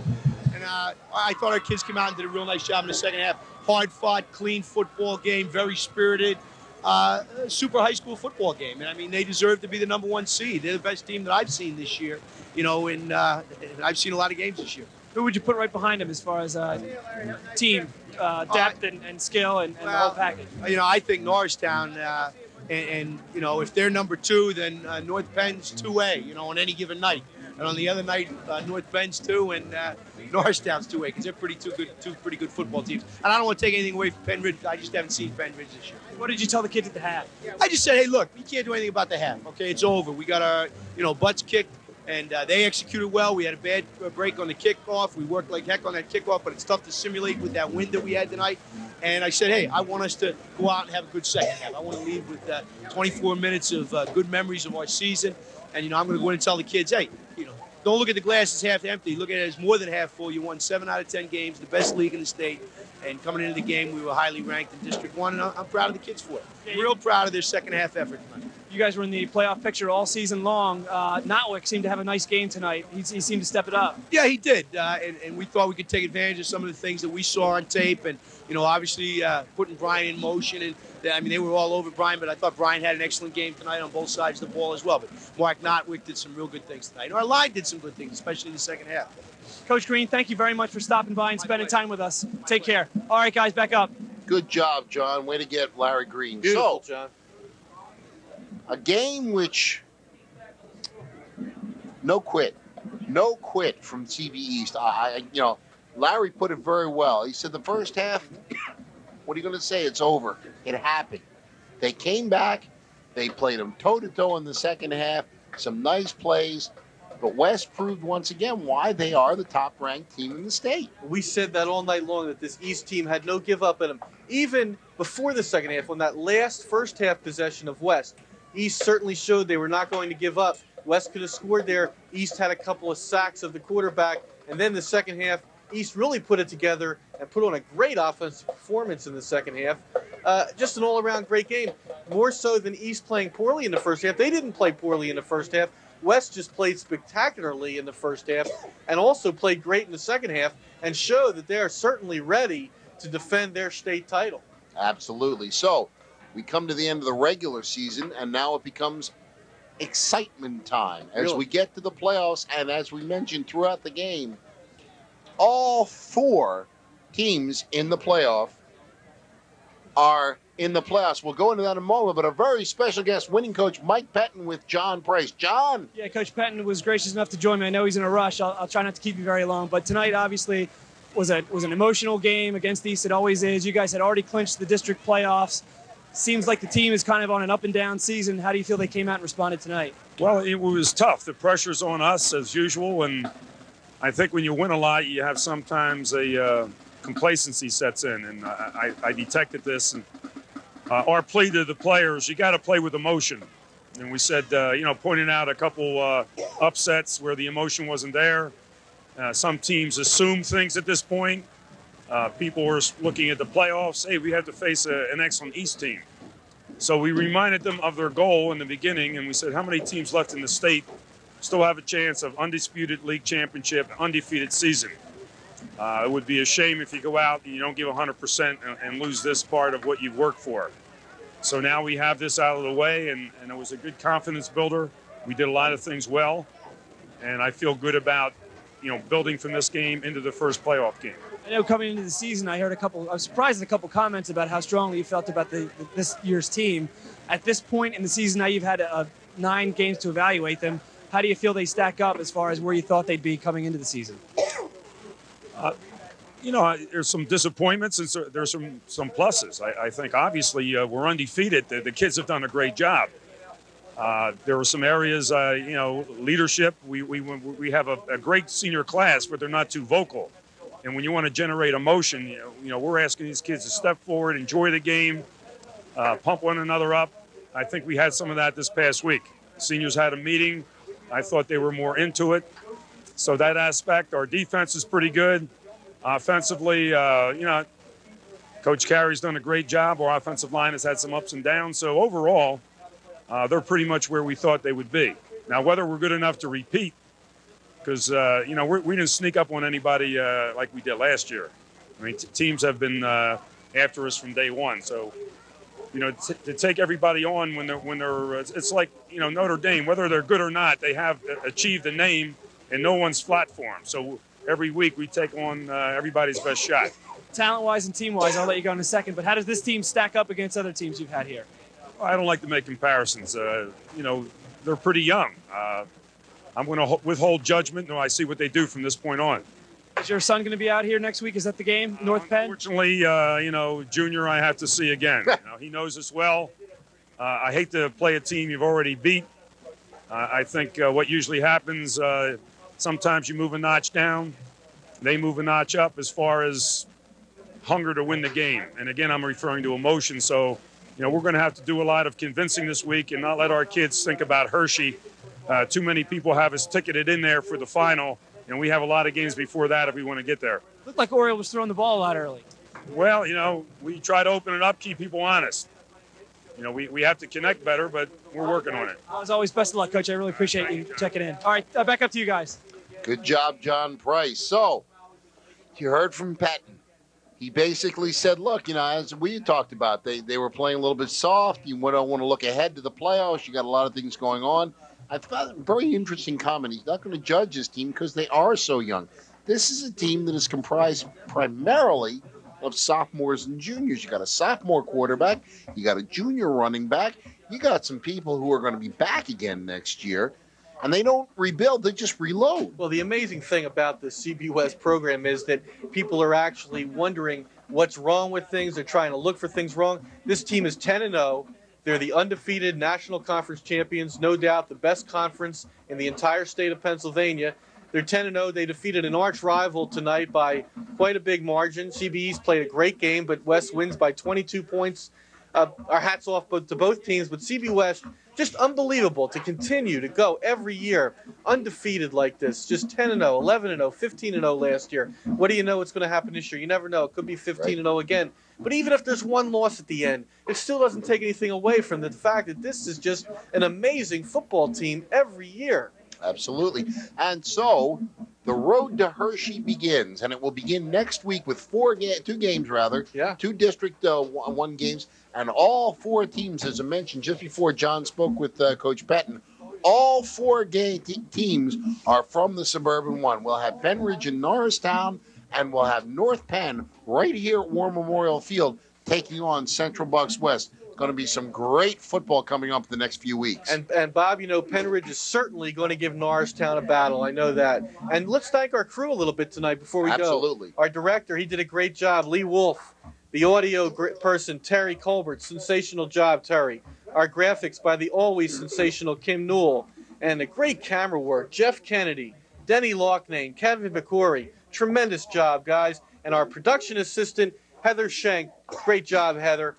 And for my people here doing the wonderful job, John Price, always great on the field, and my partner, Marty Katz, I'm Bob Friedman. Final score, Central Bucks West 42, Central Bucks East 20. Good night, have a great evening, and we'll see you at the game. Good night, everybody.